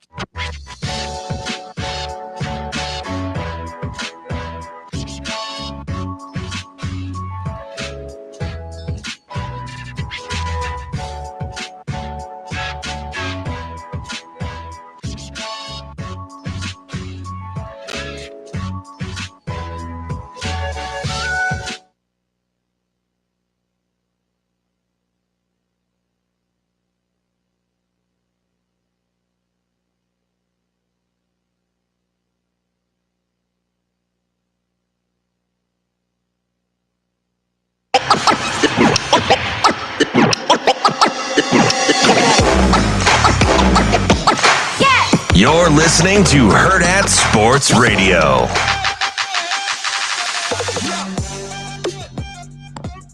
Well, if you haven't been buckled into the show so far, you might have gotten a little bit of whiplash from the roller coaster that DB's taken me on this morning. But if you haven't had your seatbelt on while you're driving, it could be much worse.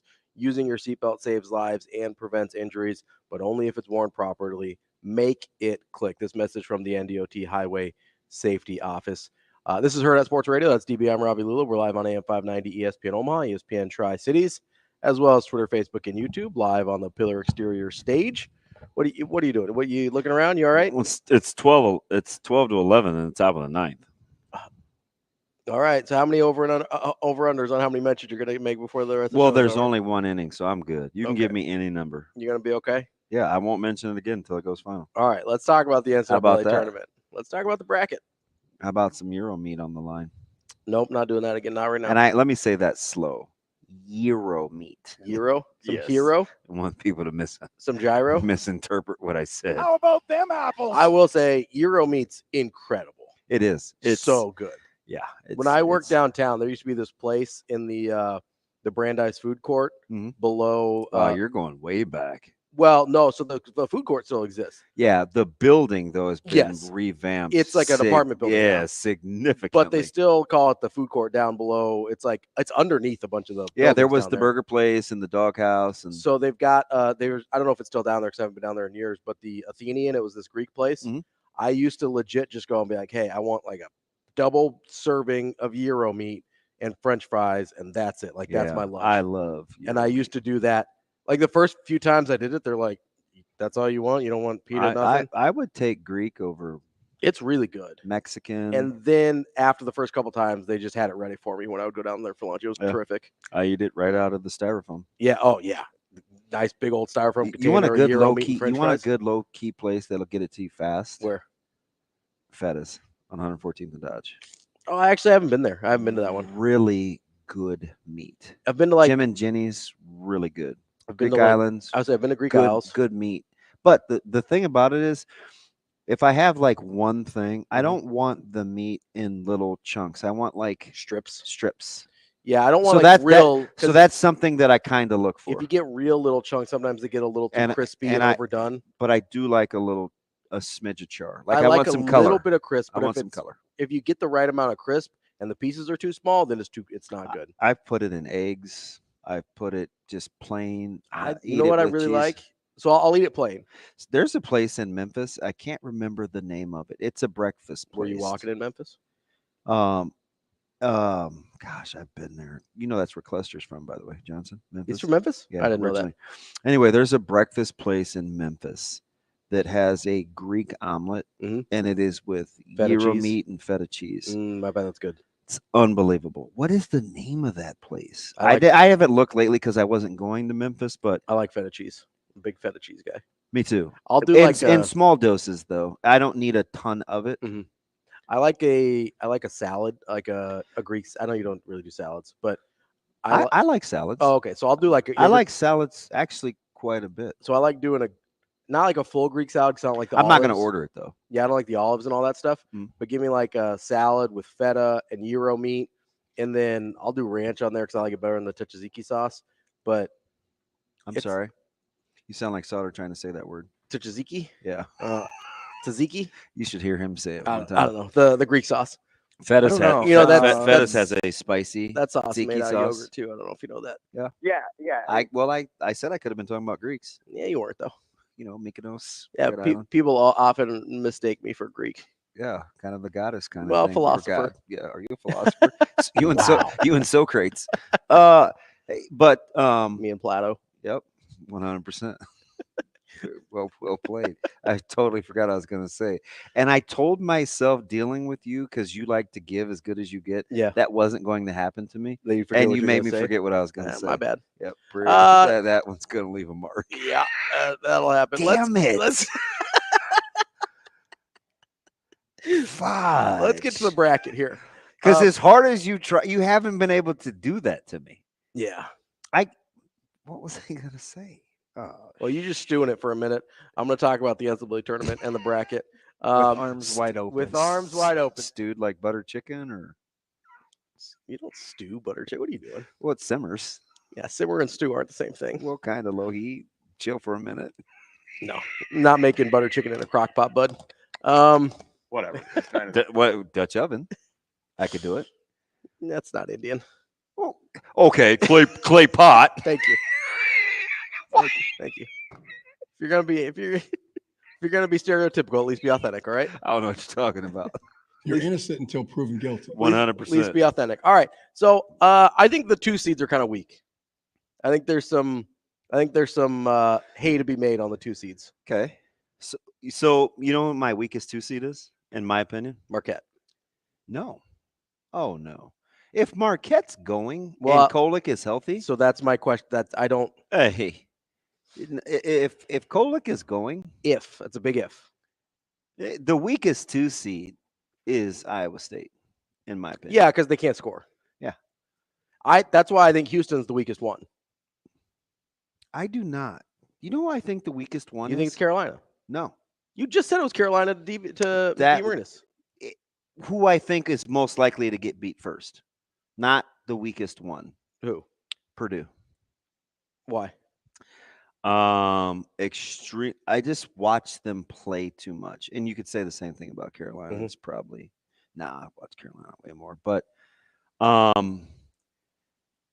there's a lot of time to get Edie away from the basket. There's game plan, there's film study, and it depends on how they let the game go. He's the guy of anybody else in this tournament that needs the game to be officiated a certain way. And I think he's vulnerable in March with the way that games are officiated.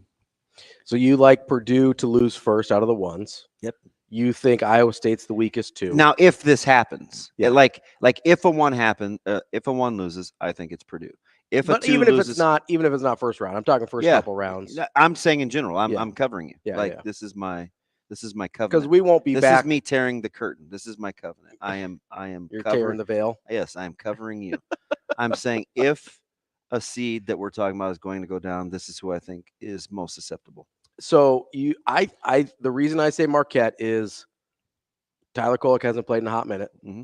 I don't know how healthy he is. I think he's going to try and go. I don't know how healthy he is. Because, I mean, have you had an oblique issue before? No, but I have torn my groin. So, kind of similar obliques, groins, hamstrings. At least if he's pain-free, he's good. Oh, but he's good to go to start. If that thing is not where it was before, one wrong turn, and he's back in the problem. Guess what I don't do? What's that? I don't work myself up into contingencies. I understand that, but this is a very viable contingency. I'm with you. Like this is not like a what if. I don't want to put this on your guy, so I'm not going to say RJ Davis. What if Zach Edey rolls his ankle? Like I'm not doing that. You know, an easy person to say that about is Baycott. Something he gets nicked once a game. Yeah, and he'll inevitably hobble off and he'll sit down for a second and he'll come But back. let's say for the one time it's worse for Baker. Like that to me is playing hypotheticals, whereas I'm talking about an existing injury that I don't know the status of. Fair. I think that's a little different. You take Marquette. I'll take Marquette. I'll take Iowa State. I don't love Rick Barnes. I do feel okay about Tennessee. Tennessee's a good basketball team. And they have a dude. Mm-hmm. If you've got that's why I look at Iowa State. He can single-handedly kept them in against Kentucky in a scoring fest. Yeah. I look at like Iowa State and I'm like, they don't have one of those dudes. What I text you? Was that Saturday? Maybe. Yeah, you might have been at the Creighton game or getting ready to go to the Creighton game. Didn't Tennessee play Kentucky on the 2nd? Probably. I was texting you on a Saturday. Yeah. No, maybe it wasn't. Maybe it was the Saturday after. I was just down in the basement folding laundry and I'm like, connect, LOL. Like, yeah. He's that dude. And Tennessee was playing pretty poor. So offensively, sometimes they can stand around and watch him. Mm-hmm. That's the difference between Connect and Domask, because we're those big rangy guards that dribble the ball a lot. Mm-hmm. With Domask, he gets guys involved. Yeah, because he's more of a point forward. Yeah, with type. Connect, people typically stand around and watch him. But I'll entertain Tennessee, although I do think they're pretty good. I will say, in the NCAA tournament, the Connect thing usually works okay. Yeah. Because things bog down a little bit. Mm-hmm. And you need a guy that can go get a bucket. So you get a little bit more of that ISO ball, a lot of more of that ball-centric offense type thing. Because that's why Creighton has struggled in the past in the NCAA tournament. It's because they haven't always had a guy that can go get a bucket like that. I got a guy. System-oriented. Who's your most vulnerable three? My most vulnerable three. So we're talking Creighton, Kentucky, Baylor, and Illinois. I think Illinois has the highest variance. It's Baylor. Yeah, that's probably fair.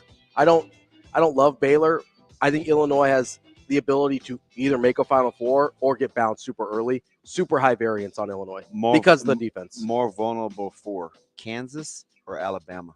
I mean, it's Kansas because nobody's playing. I mean, that's my issue. Alabama's kind of the same as Illinois, though. Right. No defense.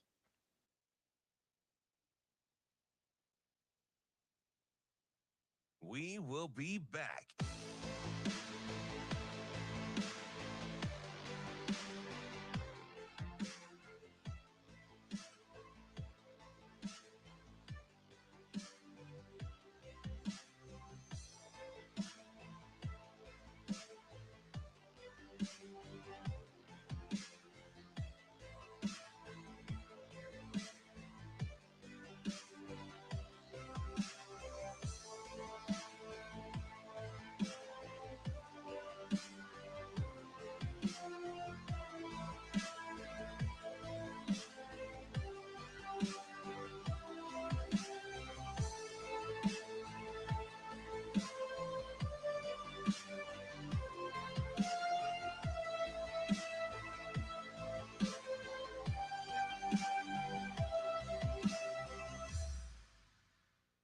We will be back.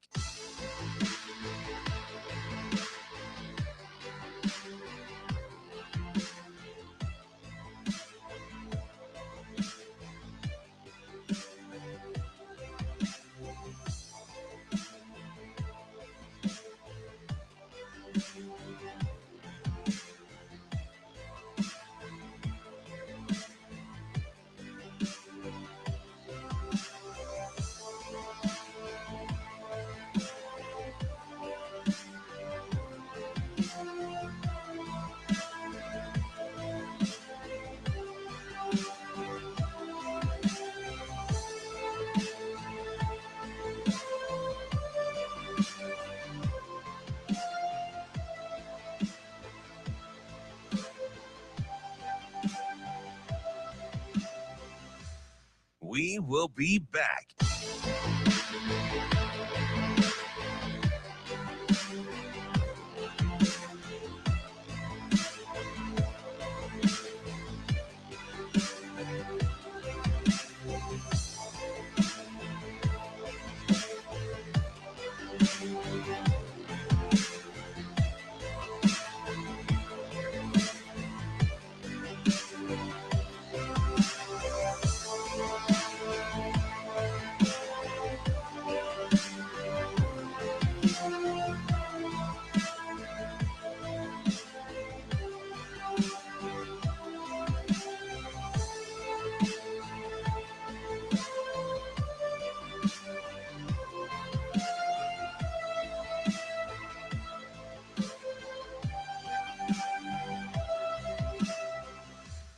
We will be back.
You're listening to Hurrdat Sports Radio.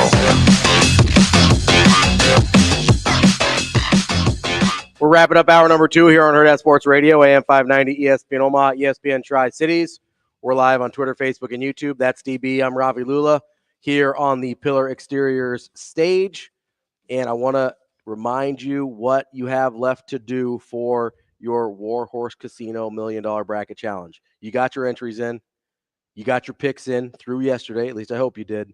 Now you need to make sure you go validate those entries. Activate them in person at the Warhorse Casino in Lincoln through the 24th.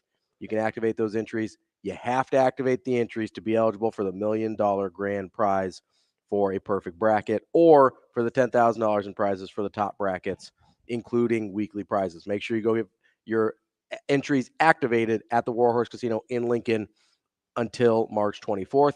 If you want to get in on the prop card challenge, you can still earn more entries through the 28th because this is just for the semifinals and finals for the prop card challenge. You got a whole nother week to get a $50 sportsbook bet in or $50 or 50 points earned in slots or racing. Any prop card that gets at least 18 of the 25 correct is eligible for cash or free play. Make those entries between April 1st and April 5th. That's Warhorse Casino. If you have any questions, warhorsecasino.com.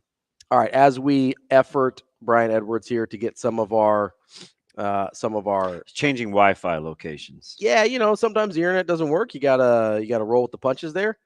It's, something that we've had to do this morning. Become familiar with a little bit. Wait, I don't like it. Did you get set up again? Yeah, you got booted. Yeah, my thing's not. All my I thing's could not see was working my this morning. big head. And I was That's all like, right. We'll "Ah, figure it out. I My need computer's somebody else's big head. my Shame on me. well, my head looks like it's getting bigger as the hairline is retreating Shame quickly. on Shane. Shano. Got to be touchdown. So we were talking about He could have just called us too, Shane. I think he enjoys streaming for some reason. he just likes to see our beautiful faces, you know. Yeah, not mine, because I don't know much. It's not your beauty, it's your booty. So Should be soon. Should be about a minute or You so. said number 4 seeds as we were going off the air before the break.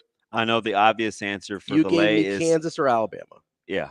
And sometimes the obvious answer is the right answer. Sometimes, right? I think you have to look at Kansas and say, hey, they're super banged up. I know Dickinson is playing. I don't know, again, kind of with the Kolick thing, I don't know how healthy he's going to be. I kind of trust Self to get a game. Probably, but would not shock me at all if wasn't that long ago that Self was that guy between the national titles. He lost a lot of early games. Yeah, he did. Right? So I know we give him the benefit of the doubt, and rightfully so. He's one of the best coaches we've got going, but it's not like he isn't without the history of getting bounced early. Mm-hmm. And if any team, I mean, it's competitive sure sports, like that'll happen. Absolutely, right? I'm not hating on Bill Self. I'm just saying it's not like he's immune to it. Kansas, if there's ever a year where it makes sense for them to get bounced in one of the first couple rounds, it's this year where they started off shorthanded in the season and they had maybe 4 guys you trusted at any given time. One of those guys is out for the rest of the season. So you're at best 3. That's assuming Dickinson is full go and ready to play, which they're saying he is. We will see. But you mentioned Alabama. Yeah. Alabama has the Illinois problem. I've watched. Yeah. What would you like to know about Bama? Because anything you'd like to tell me. Well, they're a headache. They're a streaky.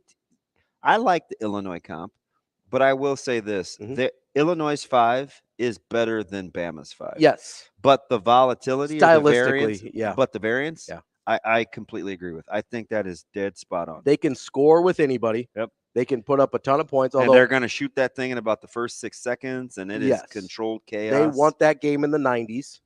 Yeah, but they have. I mean, they can't stop anybody. Mm-mm.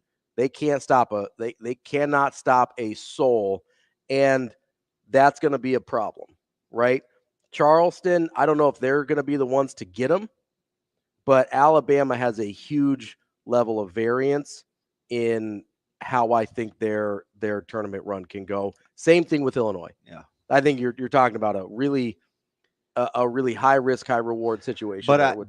So the difference for me between the Fighting Illini and Alabama is one is more about the players, the other is more about the coach. So you trust Illinois players, but not their talent coach. is better. You trust Oates, but not as many of the players. Correct. So if Nate Oates was coaching Illinois, I'd feel better. Let's off to the races. I'd feel better. Yeah. I mean, that's what we've been talking about Underwood for a month now. But that's right? the difference for me between the two. Yeah. So if you give me, let's say, I don't know, who's another high-paced offensive coach that you like? Derek DeVries. Well, now he is, right? That's not, I mean, that's new for him. Yeah. But yeah, you give D-Rock, Illinois talent, let him run. Oh yeah, because their defense immediately got better. Yeah, right. Yep. Even like a Bruce Pearl. Would you trust a Bruce Pearl more than you do a Brad Underwood? I don't trust Bruce Pearl. Whoever brought him up yesterday, I thought it was a fantastic example of coaches you don't trust. Yeah. Who were we talking? Kerry? Was it Kerry Miller? Yep, it was. No, that was a good call by his point. That's why I kind of brought him up though. Is on the level of trust. Nick Bod did too. That's right. Where do you trust Bruce Pearl as opposed to Brad Underwood? In about the same. Because Bruce Pearl does have a little bit of history of actually making some runs. Yeah, and Underwood doesn't. I'm gonna say this. Yeah. Of the SEC teams that can get hot to make a run, you like Auburn a little bit more than Kentucky. Kentucky's gonna be a trendy pick because of their matchups, because the talent, their high end matchups. Yeah, with Shepard and Dillingham. But Auburn is the team. Auburn can come at you. We've got Brian here, by the way. Auburn can come at you in waves. Coming at us in a wave is our guy, Brian Edwards, our Vegas insider. B, what's going on? You're on mute, I think. Here we go. Oh, I hear. How about now? We got you, but you're real quiet. Do you have any volume there at all? we'll see how we'll see if we can get this sorted out here. Hi, B. Just saying hello. Look, you got some help too. When you get a partner in crime, 2 heads are always better than one, unless your partner is mine in Ravi. Whoa! What? Outrageous. Well, I bring down the mean. That's the only. I can do bad all by myself. B, did you hire an IT guy? What's going on here? What about now? Better? He's got the greatest T-shirt known to man. I know that. T-shirt. Yeah. That's Big Ten. Yeah, let's go. Representative. We could also do 9:30. Yeah, I can do 9:30. Hi, Big. Can y'all hear me? Yeah, we're good. Let's roll. Oh, let's go. What do you got, buddy? All right, let's go Mississippi What, you State. just crashing at neighbors to get the internet or what? It must be rough being well liked. Hey, CenturyLink is the worst company ever. So I lost my internet last Thursday. This is day number 8 without internet. Don't even get me started. So CenturyLink stinks. You know what's funny? You've been hating on them for years. I think it's karma. Do you believe in karma? Well, so there's construction going on my road, and they clipped the internet line, but they have not gotten it fixed. So anyway, so then look, they come back and they patch your grass, and it's like, hey, this doesn't look like it used to. So I think we got a raw deal. I got a raw deal. I don't think they're going to do anything good for me because I've been blasting them on Twitter. So, guys, Mississippi State +1 against Sparty. So Mississippi State has played 9 games on a neutral court this year. 8-1 straight up, 9-0 against the spread. All 7 wins by double digits, 8 wins by 9 or more.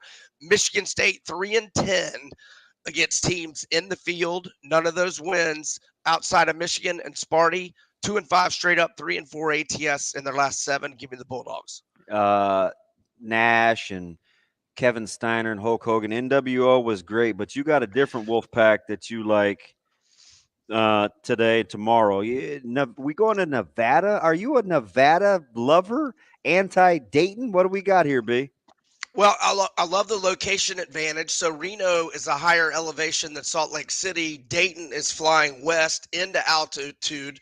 Nevada's in much better form, 10-2 straight up, 9-3 ATS in the last 12, including road wins at Utah State, at UNLV, at Colorado State, and at Boise State. And Dayton 3-3 against teams in the field, 5-4 straight up, 3-6 ATS in their last 9, whereas Nevada is on fire. Give me Steve Alford's team -1. B, last year's darlings, FAU going up against Northwestern, 2.5-point favorite. What do you like? Lean FAU, but my main play is over 142. So FAU, 24 of 33 games this year, they've had at least 143 combined. They average 83 points per game, and their combined scores average 156.3, and the overs on an 18-8 run for Northwestern. And the Wildcats are ranked 8th in the nation in 3-point accuracy, hitting 39.6% of their trays per game. And FAU's had at least 147 combined points in 12 straight games. Now this one's interesting. It's a tough matchup for Drake, but I do think they're capable because they have the best player on the floor. What do you think about Drake and Wazoo? Yeah, and the coach's son, DeVries, he had a horrible game against Miami last year. And you're right, he is their best player, but he was 1 of 13 from the field last year. They led Miami in the first round of the tournament by 8 with 4.5 minutes remaining. Canes go on a 16-1 run and win. So Drake and DeVries is, really wanting to make amends.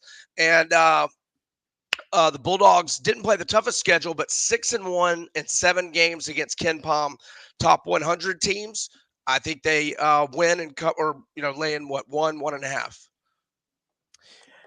B, I'm wondering here, Nebraska, Texas A&M, obviously a very hot matchup here, not just because of the Huskers, but because of who they're playing and who their new AD is. How do you feel about that matchup? So when I woke up Monday and I saw the total 145, I could not believe it. I was like, that's the worst number out there. I jumped on the over, thank goodness, because 45 minutes later, it was 147.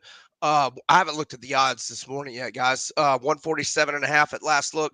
I still like it. I mean, obviously, I feel better at the small or at the better number 145.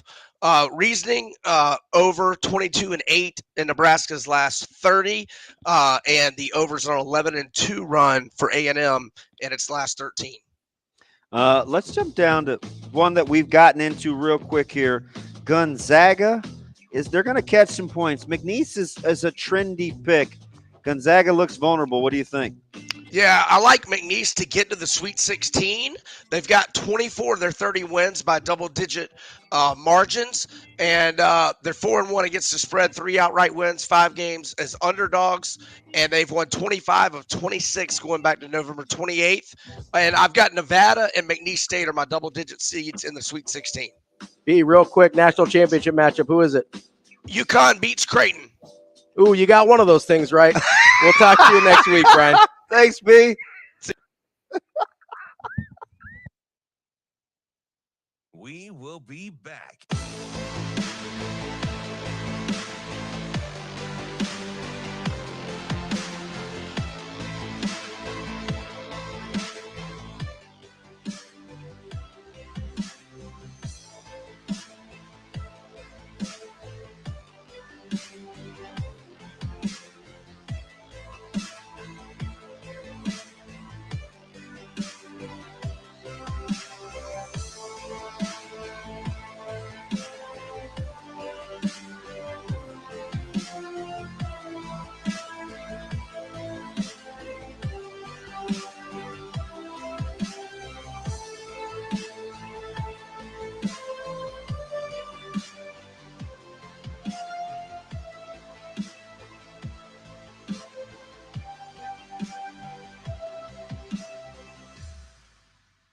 We will be back.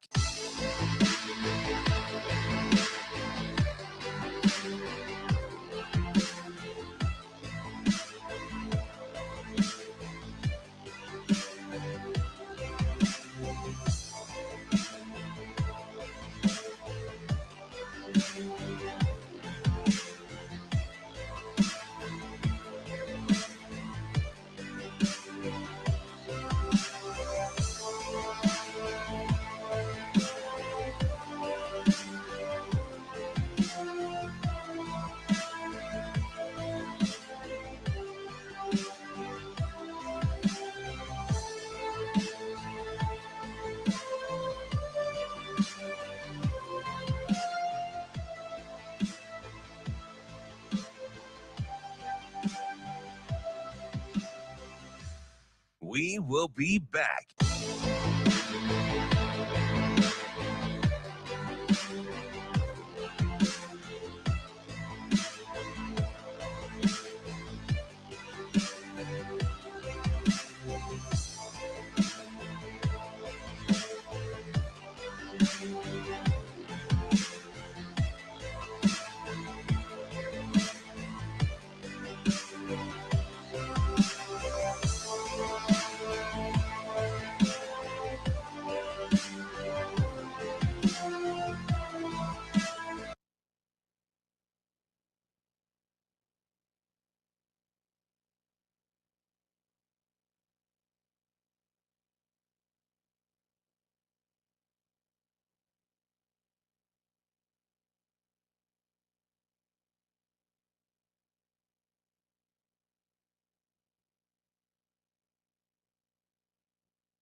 You're listening to Hurrdat Sports Radio.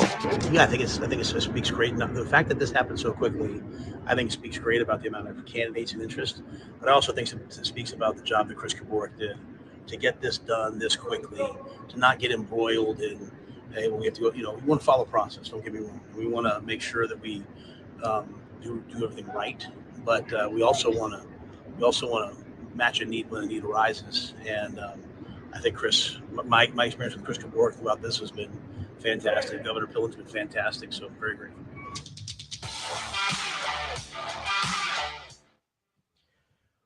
Kicking off hour number 3 here on Hurrdat Sports Radio, AM 590, ESPN Omaha, ESPN Tri-Cities, KFOR in Lincoln. We're live on Twitter, Facebook, and YouTube, and live on the Pillar Exteriors stage. We are efforting Michael Bruntz, yes? Shane, are we efforting Michael Bruntz? Yeah, I left him a voicemail already. Hello, I'm friend. going to leave him in the text here, and then we'll see what's up. Man, I'm gonna send Bruntz a message like we're the feds. Let's go. We're not the feds, though. I know. We're not, in case anybody's listening, We're probably more apt to break the law than follow the law. We're not impersonating federal officers here. I know DB's making jokes, but you can't do that, right? That's frowned upon. no, to even it's say out getting loud. a lot of trouble. Yeah, I don't want to do that. Don't want to get in trouble here. I'm just trying to watch basketball today. I'm trying to have a good time. You're just here so you can watch basketball. Just trying to tell. Are you going to order the wings with the $1 breading up charge and have a field day? Maybe, I don't know. Maybe I'll hang out here for It's some like games. baby pieces of fried chicken here. Oh, it's incredible. So good. I'm a little. I don't know if I want to watch the Creighton game in public. I haven't decided yet. Oh, whatever. You're the I don't watch games in public guy. Don't give me that. That's because of my affinity for public spaces. It doesn't have anything to do with me being, not a. That's not sure. That's not entirely true. It's mostly true. The teams that you care about, you're even less likely to watch in public. Yeah, but so it'd be different. Like North Carolina is kind of random, right? They have a lot of fans, but it's different when it's a local team. Yes, because you're going to be taking strays from people. Oh yeah, and I'm not about that. I'm not trying to do that today. Oh yeah, I don't need that level of anxiety today. I told you about sitting in the crowd at Nebraska sporting events. I'm like, yeah, this is rough. Yeah, I'm not trying to take those strays today. Yeah, Michael. Terrific. How do you know he wants to be called Michael? Did you ask him? What if that's not acceptable? Well, I mean, he goes by Michael, I think. Michael, is it okay to call you Michael, or should we have said Mike or Bruntz or what? Who says Michael? Does anybody call you Mike? A few people call me Mike. I rarely get the only people that call me Michael are my wife and my parents. I knew he was going to say his wife. I knew it. And occasionally my children when they're trying to annoy me. Oh, you're that guy. You're such a young parent. You let your kids call you by your first name. That's cute. Oh, I don't let them, but they do. I'm not in charge of anything there. So, I would punt my kids down the street. Yeah. Reggie Roby style. I mean, you don't like it when anyone says your full name, DB. You get mad at me when I'm like, hey, I'm doing a show with David Benning. And you're like, whoa. If first name, last name. If Micah came home and called me Damon, I would punch him right in his left ear. Like, Micah, why are you so dizzy? It's kind of cute when my 2-year-old does it. My 5-year-old, not so much. She knows what she's doing, but the 2-year-old, I can handle that sometimes. Bruntz, you feeling okay? You sound like the voice is bothering you a little bit. You doing all right? Well, Memphis guy. Yeah. No. Did Beale Street get you? We didn't get to Memphis until about 1 last night, so I'm a little tired. But I'm good. And you drove too, right? How inconvenient, but typical Nebraska fashion was it when you just book a trip? You're like, hey, we're going to Memphis. We're going to cover this. We know you got to do pro day. We're going to get on the road. Then everything breaks, and you're like, do you want to drive? I have some typing to do. Like, it was funny. Like, the worst part was pro day because it's like you're sitting there, and I mean, guys got to run routes. They got to do what they got to do. But it's like, okay, we got to move this along here, people. It's like, have we seen enough? Have we seen enough, guys doing things? No? Okay, we're going to keep doing drills. Okay. He said no. You weren't there to watch the UNK guys go through their paces? Or how about my favorite is, hey, Kalen and Raiola threw. I'm like, you guys will grasp at anything. 100%. You want to know how much of that I watched to watch those guys throw? More than I'm proud of. Micah was watching it on Instagram when I picked him up from school. More than I'm proud of, Damon, DB. Damon, yes. You could. I don't want to say this out loud, but there were a lot of scouts that were watching that portion of pro day really closely. Probably not for who was catching the pass. They weren't watching Joshua Fleeks. Come on, man. They weren't big Billy Kemp guys. They were watching, I think, the passers a little bit more than the receivers. So that's just something to put in your back pocket for 3 years from now. I guess. Here we go. How convenient. Here we go. Bruntz, as you're, watching pro day and you're watching the entire administrative part of the university get redone in real time here, what have you learned about the new Nebraska AD Damon in the last, 24 hours? Yeah, I'll say this. Here's what I appreciate about Nebraska, though, is like you have all of these like loose ends.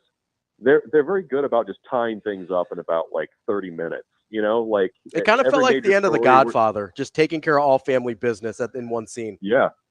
Yep. And then just fade to black. So yeah, that's kind of what I've learned in the last 24 hours. I mean, I think he's a guy that's pretty well respected. Obviously, the tenure at Washington was pretty short, but he did a lot in 5 months. I mean, he hired a football coach, fired a basketball coach, and he's a guy that knows the Midwest. I think probably more instructive about kind of what he's done is what he did at Tulane. And I don't know. I mean, you guys are probably pretty well aware that Willie Fritz is pretty well thought of around the Husker 24/7 offices. So,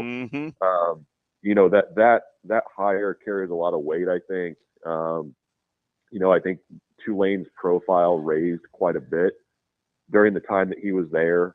And, I think, when you kind of, if you just kind of do like the blind resume, I think he profiles really closely to kind of what I expected Nebraska was going to pursue. I mean, I think they were searching for somebody with Midwest connections. They were searching for somebody that had Power 5, preferably, Big Ten, SEC type experience that's been at the big boy table. And, I think, this job is one that it's different than it's been at Nebraska before because of the circumstances in which Trev left. I mean, he left, he wasn't fired.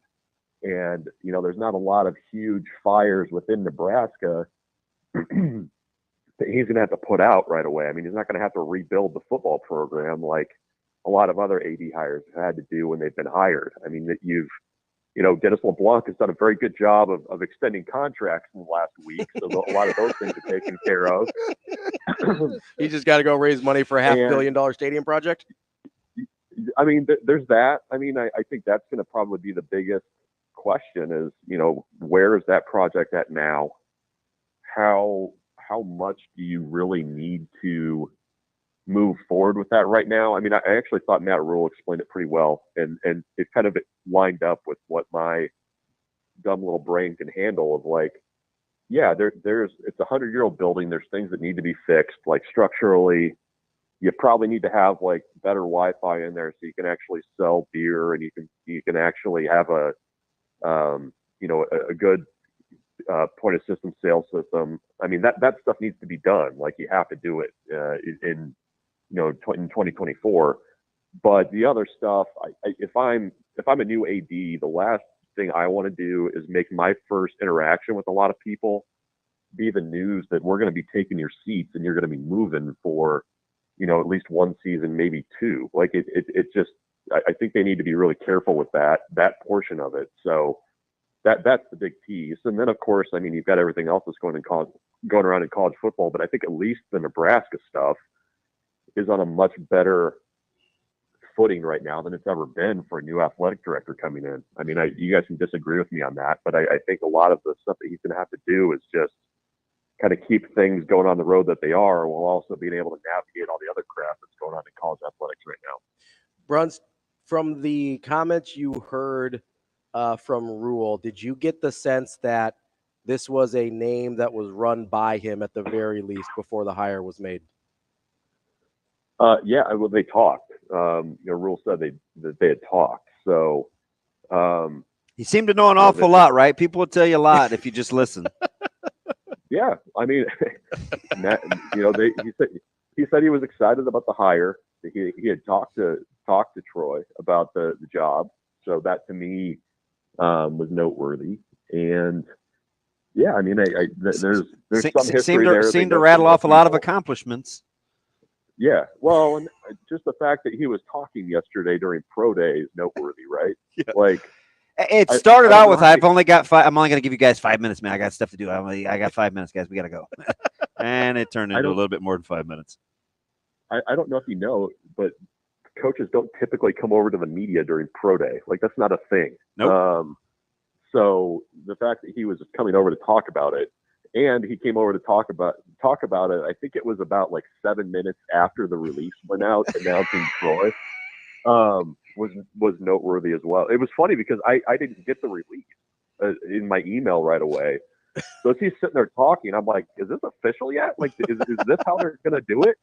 But it was just my stupid email. So Matt Rule's just out there making So official announcements for people. Who asked the gold question when he said, "Hey, I don't want to speculate. Like, I want to talk about it unless somebody tells me it's been named." Like, who asked that follow up? Because I was like, man, you guys must really think he's on to the breaking news.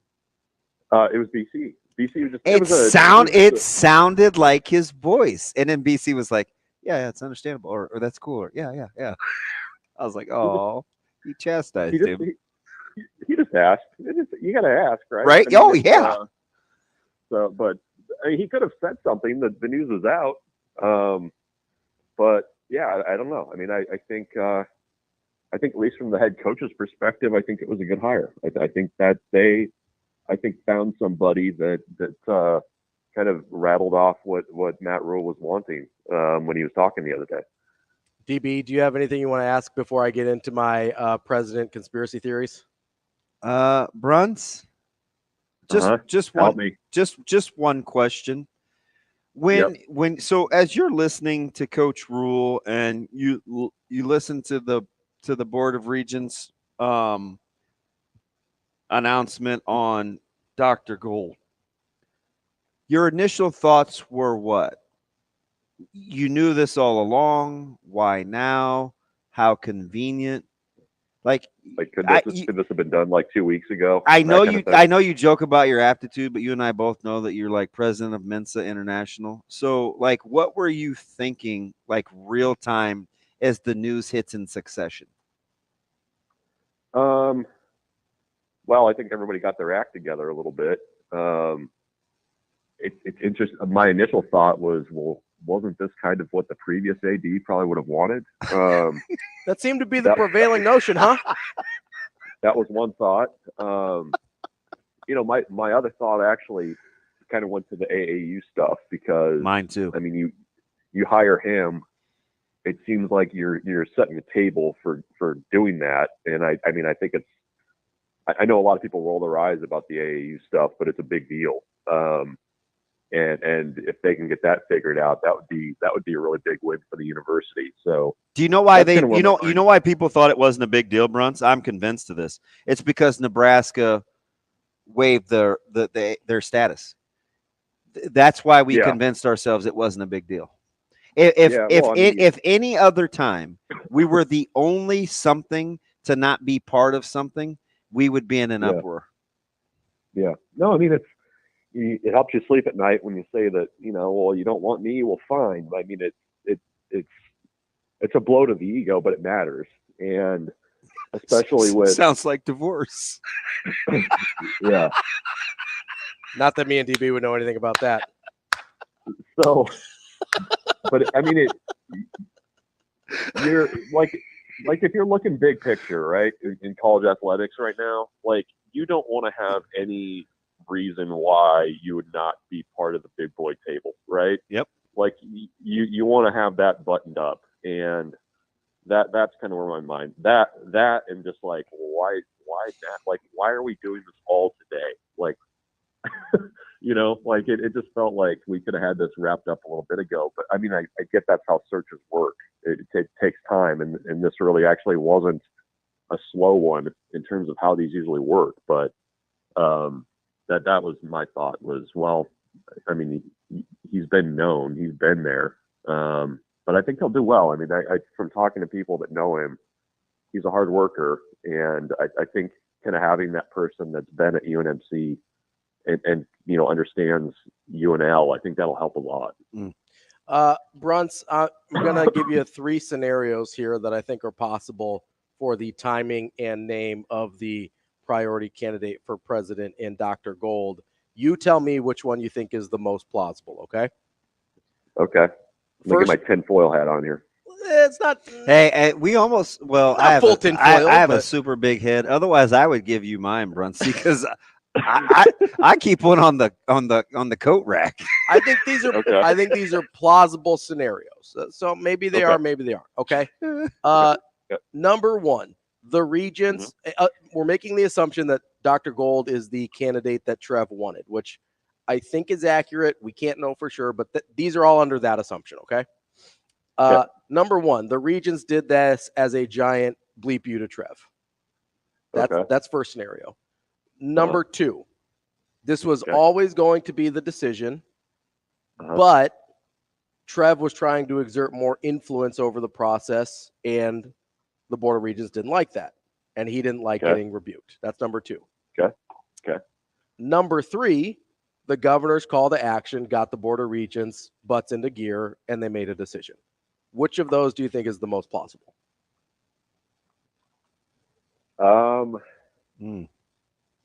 I think probably, I would say a mix of 2 and 3. Can that be true? So Trev trying to exert influence that they didn't want him to have, and the call to action kind of sped up the timetable. So what's the influence? Like that he didn't? There was pushback with the South Stadium project. No, that he wanted a bigger influence on who the person was. What if over the process? Or what did you mean? What did you mean, Bruntz? Well, I think probably there was a little bit of interest there. I'm not saying he was like trying to get the pick, but I think like there was probably with the South Stadium stuff needing somebody there to kind of get things going long term. But I think the call to action, I mean, I think that I'm just totally speculating here, and I'll do it really quickly. Like it just feels like it was okay. You know, we've got these internal candidates. We feel good about this one. Maybe not as excited as you would maybe want to, I guess, in a search like that. But I mean, I think you had a really solid choice kind of staring you in the face right there. So maybe it's like, look, okay, let's just do this, because I think there's a lot of positives there. Because my understanding was it was a little deadlocked. I mean, you needed somebody to switch. And, yeah, you're talking about the two of the 5 votes originally for Gold. Yeah, well, and you needed also to. I mean, the other option is the failed search, and I don't know that was. I'm with you. Really a good option there for anybody. So I'm with you, because as I kind of look at like and I hate to bring in politics, but the political climate of it is Dr. Gold appears to be somebody that may stand in some opposition with some of his views. So maybe it wouldn't have been viewed as favorably as somebody that's going to do his own thing, because he appears to be a very independent thinker, if you know what I mean. Yeah. You know what I mean? Well, it's probably a little bit too of like, well, you know who you know, right? Versus like, if you're bringing in somebody from the out, I don't know. I mean, I just think, I think there's also maybe a sense of like, okay, well, how long-term of a decision is this? Like, I don't know if that factored in at all, but that, like I said, that's just me speculating. Let me ask you this, Bruntz, just on kind of a humbug, as you're kind of looking at the landscape going forward with what you think may happen, take these into account: NIL, in-house, out-of-house, super conferences, and Nebraska's actual play on the football field. Are they better today on March 21st than they were on March the 15th? Play on the football field, seat at the big boy table. What was the other one? There was one that the NIL going in. Like the whole move. And I say those particulars generally speaking about the way college athletics is moving. Yeah. That's a tough question, because, and I don't think we can answer that yet. Like from reading what Troy said when he was hired at Washington, I think he understands where things are headed. Yep. And as much as I understand there's frustrations with Trev right now, but he had a really good kind of read, I think, on where things were going really quick. Yep. And early on, especially with the NIL stuff. Like I think I think he understood that it's trending towards things going in-house, like that you're probably going to have some kind of revenue sharing there. Mm-hmm. And I think he, for whatever faults people see in him, I think he understood the big picture pretty well. And I'll be eager to kind of see how that changes. There's a lot of what you just asked is kind of like, well, we don't know. And I know I'm supposed to have an opinion on it, but I mean, we won't know for 6 months. All right, well, let me throw in one more thing. What if the stadium expansion and that renovation project is quelled for the time being? Is that a pro or a con going forward? Because let's not act like that wasn't a big part of what I think was bugging Trev too. No, I think if you pump the brakes on that a little bit, I think that's okay. Okay. Like like I said earlier, I mean, I think you can. There's things that need to be fixed. Like, and it's kind of like you have a house project, and you're like trying to figure out, like, okay, I'm going to redo my patio. What can I really do here, and like blow this thing out of the water, or like what really needs to be done right now? Mm-hmm. And I just think it just felt like that project was a little bit ahead of where a lot of people were at with everything else at the university. Like you have a practice facility that's closer to getting done, but not done yet. They've done some stuff in the stadium already. Like just that you were doing it in the climate of budget cuts at the university. It just felt soon. And I don't know if that gets any better if you do it 2 years from now, or if you push it further down the road. But, to me, I've kind of been in the camp. You do what you have to do, and then you see about the other. You set yourself up for the stuff later on. Like I just don't know that this is a perfect time to be going around asking for money, especially you guys know this. I mean, if you get a couple good seasons of football, people are going to be here. It's a lot easier after 2 9-win seasons. Hey, right? how much do you need? Yeah, how much do you need? It's a lot easier sell after a couple 9-win seasons, right, Bruntz? Like it's an easier pitch.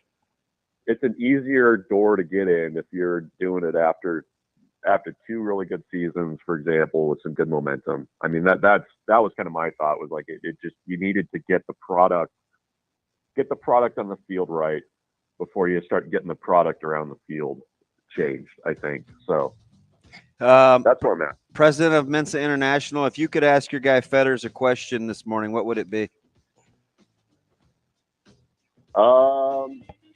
I would want to know about the search for dead fish. I would want to know how that was, because that was a weird time. Like, it was a weird time. And he nailed it,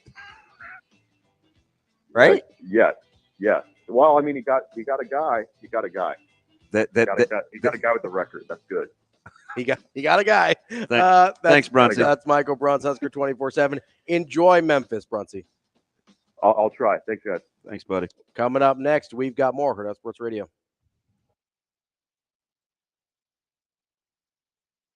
We will be back.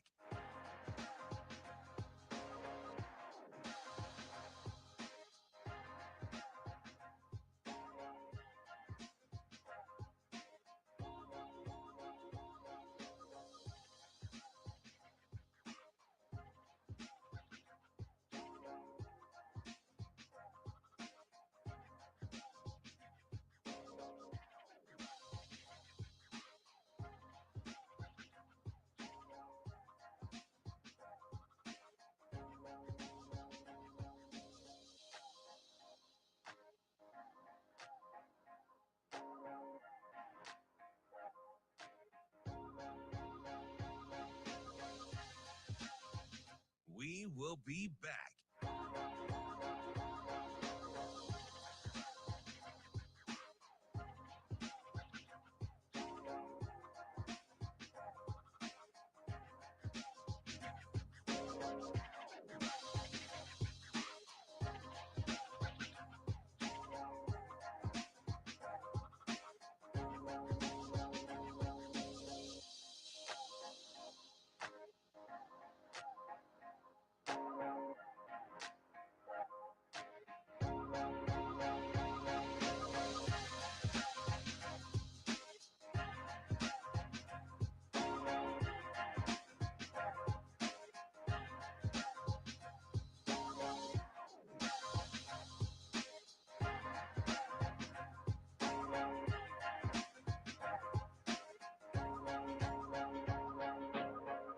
We will be back.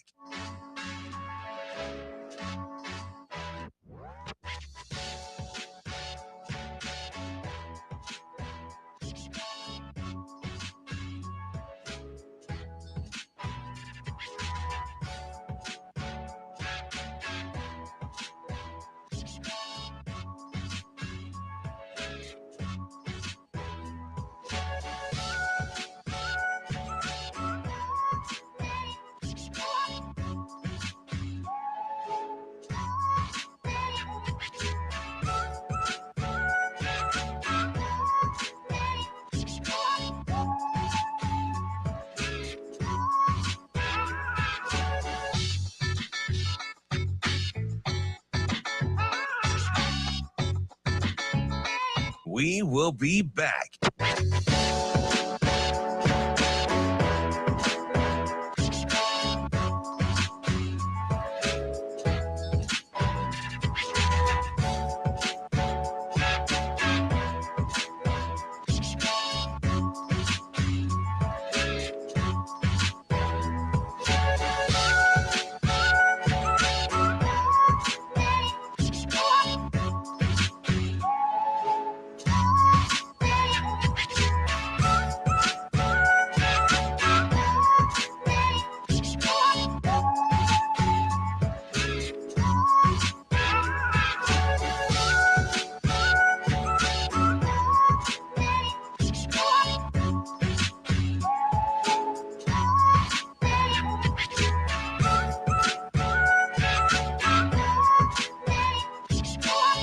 We will be back.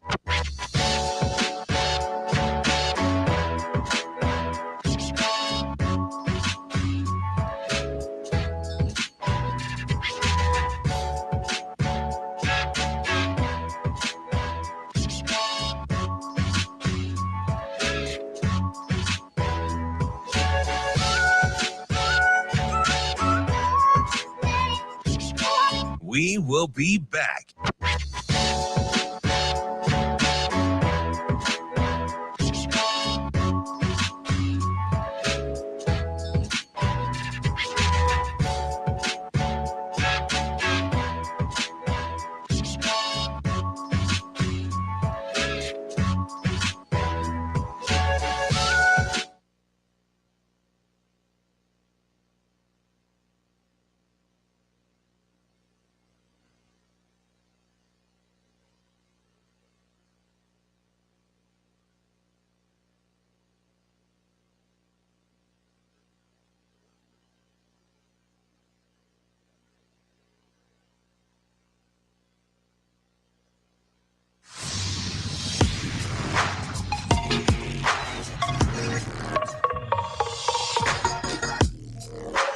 You're listening to Hurrdat Sports Radio.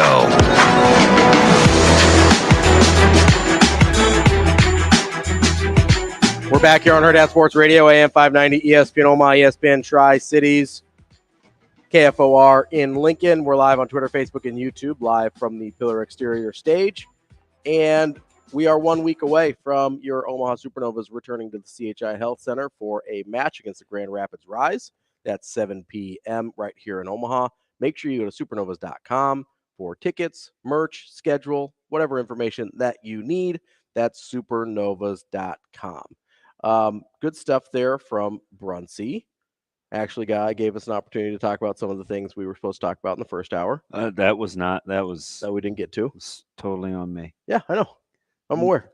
I tried to reel it back in, and you were just going to play the game. You chose violence, and I chose it back. It's childish. I already know I'm going to have a hang-up on Troy Dannon's name.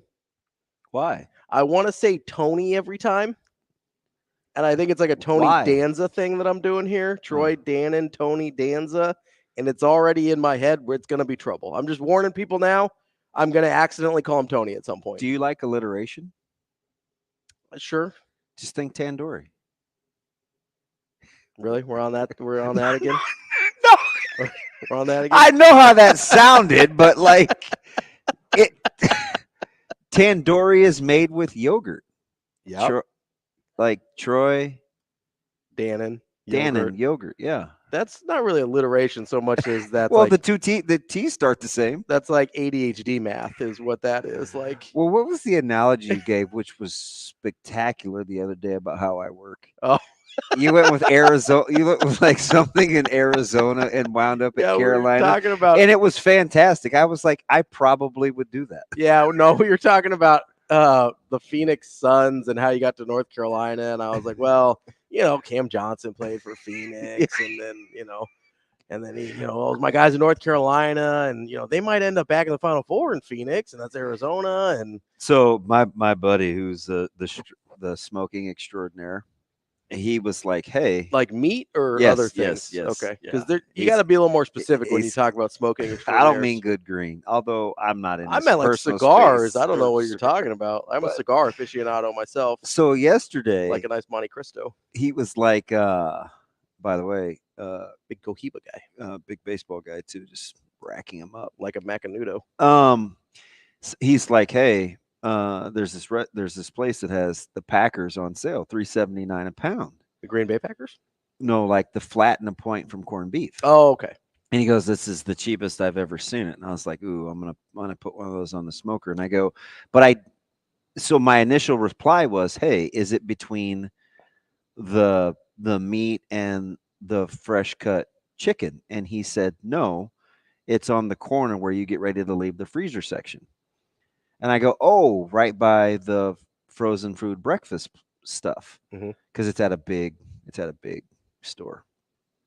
And he kind of laughed, and I go, "Well, I like to remember where things are," because it was just weird that I knew right where he was talking about. And he goes, "Yeah, exactly." And I go, "Well," I said, "full disclosure, that's not really my memory. I do understand space and numbers really well, but so when I walk into big places, I don't have to wander around and be vulnerable. I like to know exactly where things are. So when I grocery shop, I can do my thing. You're not meandering. Because you're if you're very wandering, you're very vulnerable. If you're wandering, then people are going to talk to you. Right. So Well, they'll talk to you. and 'cause he's like, I'm not recognizable. and I think he was like, "Yeah, that's kind of weird." But that's exactly why I do what I do, which is kind of how my brain works. You like map it? If I need to memorize something, it has to correlate. Yeah, and it may not to you, right? Or No, I mean, to- it makes to Shane, sense. but it's how I work. That still doesn't help me on the Troy versus Tony thing. Tandoori, man, yogurt. You know that Tony also starts with a T. Sure. That's the problem with your analogy there. But Tandoori, Tory. Troy, Troy, not Tory. Him too. So I'm supposed to get from Tandoori to Tory to Troy. All just yes. That's not how normal people's brains works. Doesn't matter if it makes sense now. The story that I just told you is gonna put 2 and 2 together for you. Yeah, now I'm gonna You're start. gonna be like, "Man, I sat next to this idiot for Now I'm 3 gonna- hours yesterday morning, and he gave me this dumb analogy, but that's gonna stick." Now I'm gonna call him Tory Dannon. That's the problem. If you say Tandoori, I will fall the heck out. I'm gonna call him Tandoori And, Dannon. and you know what he's gonna say? "I knew you liked yogurt." I don't know what's happening. You know who's probably pretty pissed right now? Who? One Joel Schaefer. Yeah, probably. I asked him if he had any Adderall, I would have taken it. Well, he's fine. This is what the show is sometimes. He's closer to being right all along, though. By the way, Usually, about the whole president thing. Usually, this doesn't happen till July, but here we are. We'll wait till July. I have one remaining sort of crackpot theory on the whole situation with Trev and the president. And are you ready? You big brain people like drive me up the I wall. don't know about big brain, but I just like looking for stuff. Okay. All right. You simply can't do that. Is there any scenario in which you can imagine that, not to say that Trev didn't leave on his own volition, because he did, obviously. Is there any scenario in which the university was okay with distancing themselves from Trev Alberts? I think I could see a situation in which some things were probably said down the stretch. And I mean, like the last couple of hours where you're like burning bridges, where you're like, okay. Because if you look back at it, because you're willing to put, it's like anything else dealing with conflict resolution with people you care about. You're willing to put up with a certain amount. There's always a line And then before you're it not gets willing to before it gets hectic. So I could see that. What I'm asking, I guess, But I don't think there was a well. Then fine, hit the door. Well, I'm wondering if, I mean, that's sort of what they said, though. Sort of. I mean, seemingly, it sort of seems like because from what it seems like is Trev sort of was trying to use a leverage play here, and they weren't going for it. And essentially, if you're not going for it, you're saying, hey, you can go hit the door then. Okay, so is that fair, or am I reading too much into that? Sure, but let me ask you something. If the South Stadium project and the president, in whatever order you want to put them in, because now everybody wants their pound of flesh. Oh, so you mean it wasn't about a president? Well, it kind of was, because sure, the process of the president, whether the person or not, the person or the process. I also think the Board of Regents made some concessions, because I'm not sure that was their guy all along. Now I'm speculating, sure, but if it was, we would have arrived at this. Probably. So something expedited the process. Yeah. Okay. Yeah, that's fair. Something expedited the process. Whether it was Trev leaving, whether it was but Pillin, whatever it was. Yeah, whatever, right? Yeah. Or whether it was just maybe they are as petty as I think they are. And they're like, oh, you thought you wanted this? Well, we're going to give that to you. Wherever you rank how important naming a president was or wasn't, I do think that it was in conjunction to the project. To the South Stadium project. I do. Right? Because you think some of the powers that be said, like, hey, yes, we want to get these things done, like, in their own time. The order of operations was screwed up. Yes. It was like they were doing subtraction and math before multiplication and division. Yeah. Or brackets or parentheses or whatever, right? So please excuse my dear Aunt Sally, right? Is that yes. Yeah. Exactly. That's the one I learned too. No, I think it was please bless my dear Aunt Sally. Yeah. Brackets. But so maybe the departure was like the catalyst to like, oh gosh, this is the first time any of us gave any real thought to him leaving. Mm-hmm. It's the first time I did. So it was a week ago. So maybe that expedited the thing. But if some things were said along the way that you didn't like, like let's say it got to be a decent exchange or whatever, and the some powers that be, whether it's I don't know, pretty easy to see how this might have gotten contentious. Whether it's whomever, right? And some things are exchanged, and you don't like what was said or how you've been talked to. If in the back of your mind, I'll give you a great example. I had a great boss. He's a good friend today. Great friend today. Let me run my mouth way back in 04. I mean, run my mouth, right? Because I felt like this is 03, maybe expendable or not expendable. Like you need me. Said some things I shouldn't have said in hindsight. He came back a week later and he's like, you know what? I think I'm going to take you up on your offer.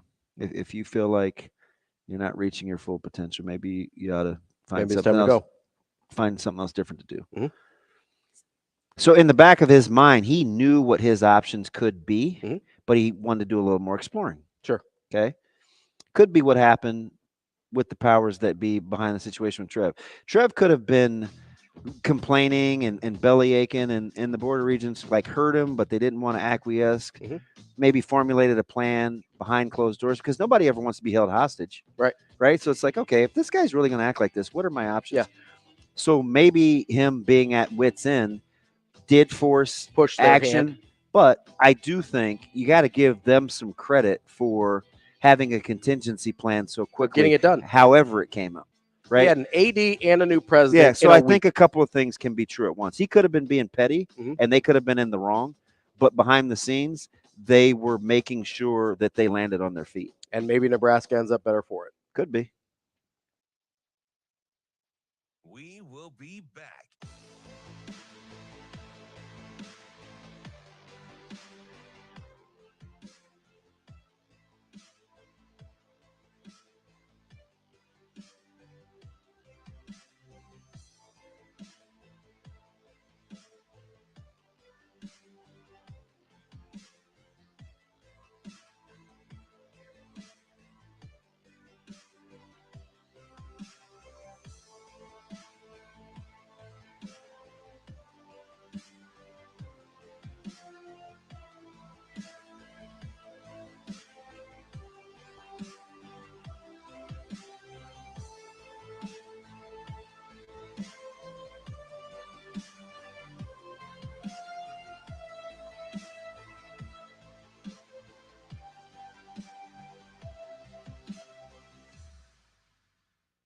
We will be back.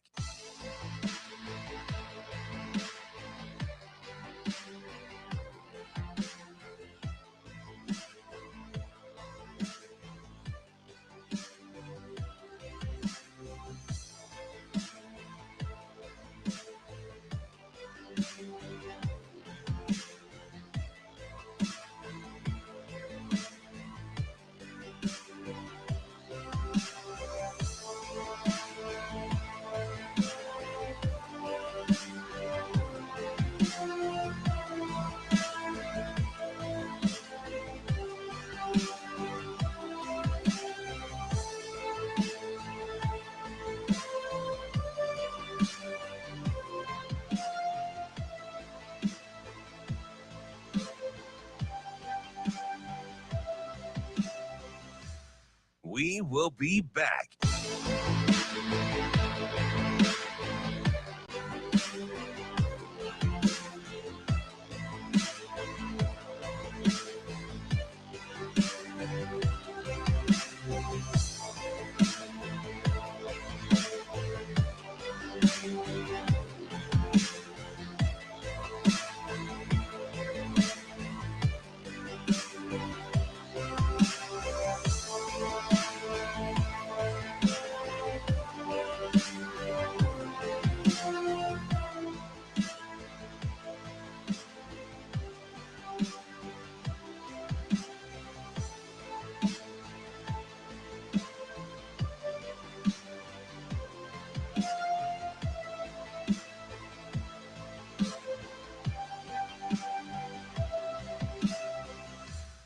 We will be back.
You're listening to Hurrdat Sports Radio. Almost disarmed by how calm everyone was. The 36-33 game with Oregon, right? This decided on a missed kick in the last play of the game. I just didn't see any emotion out of Kalen. Yeah. And it just, I was like shocked. Yeah. And when things went bad on the field, I didn't see guys coming off the field throwing their helmet, swearing and get all bent out of shape. And I think that's why we won 8 games. Since I've been there, we won 8 games that were essentially decided in the last possession of the game. And because when you have that mentality and you have that humility and you have that poise under pressure, you can have success in pressure-packed situations.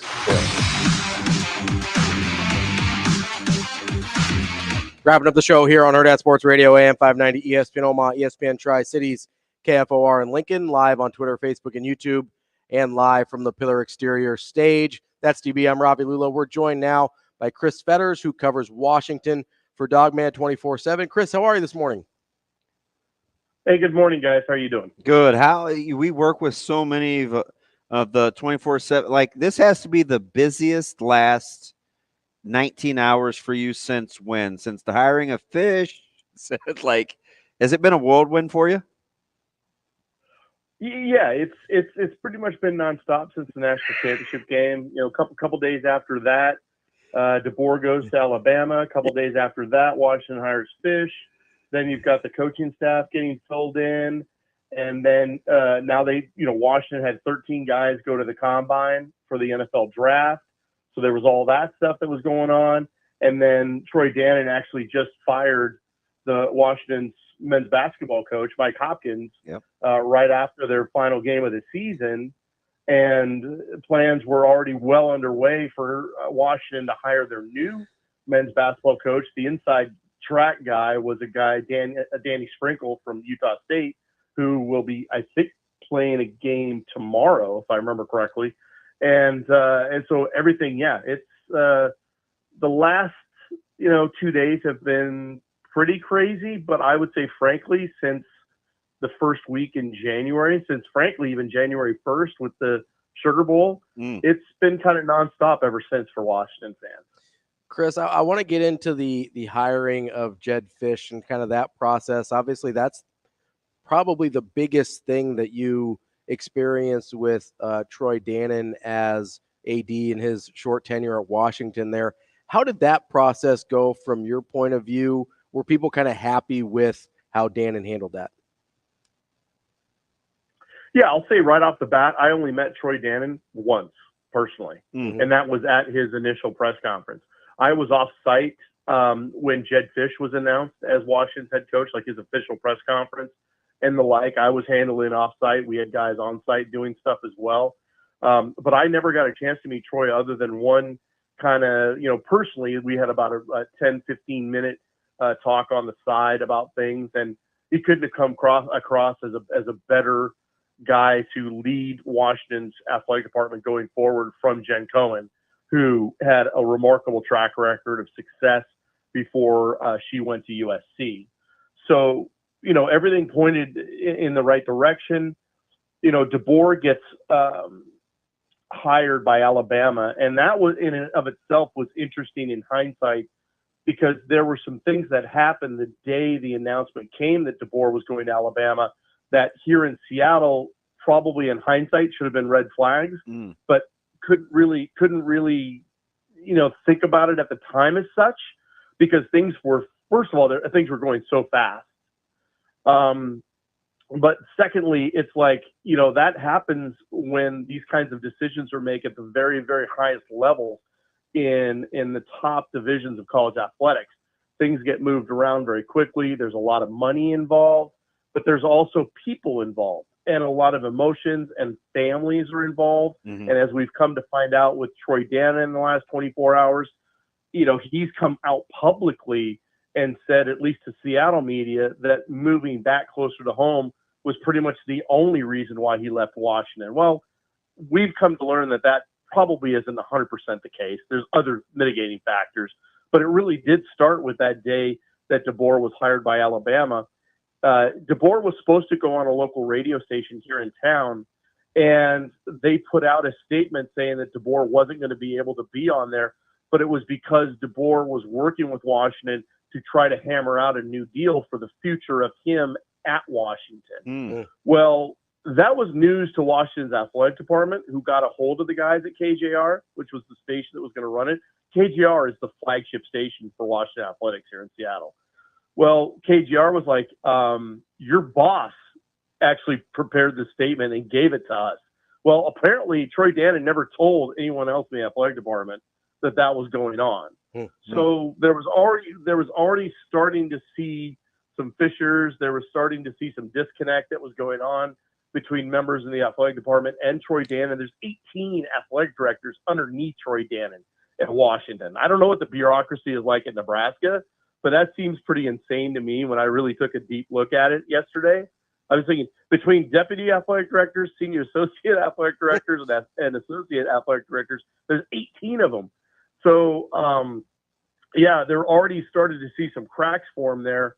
And then now when we hear that Troy Dannon, basically is going to Nebraska for essentially a small upgrade. He's getting a 60% raise, guys. Who wouldn't leave for that, first of all? And then second of all, he's getting closer to Iowa, which is his home. He started out at Northern Iowa. He's born in Iowa.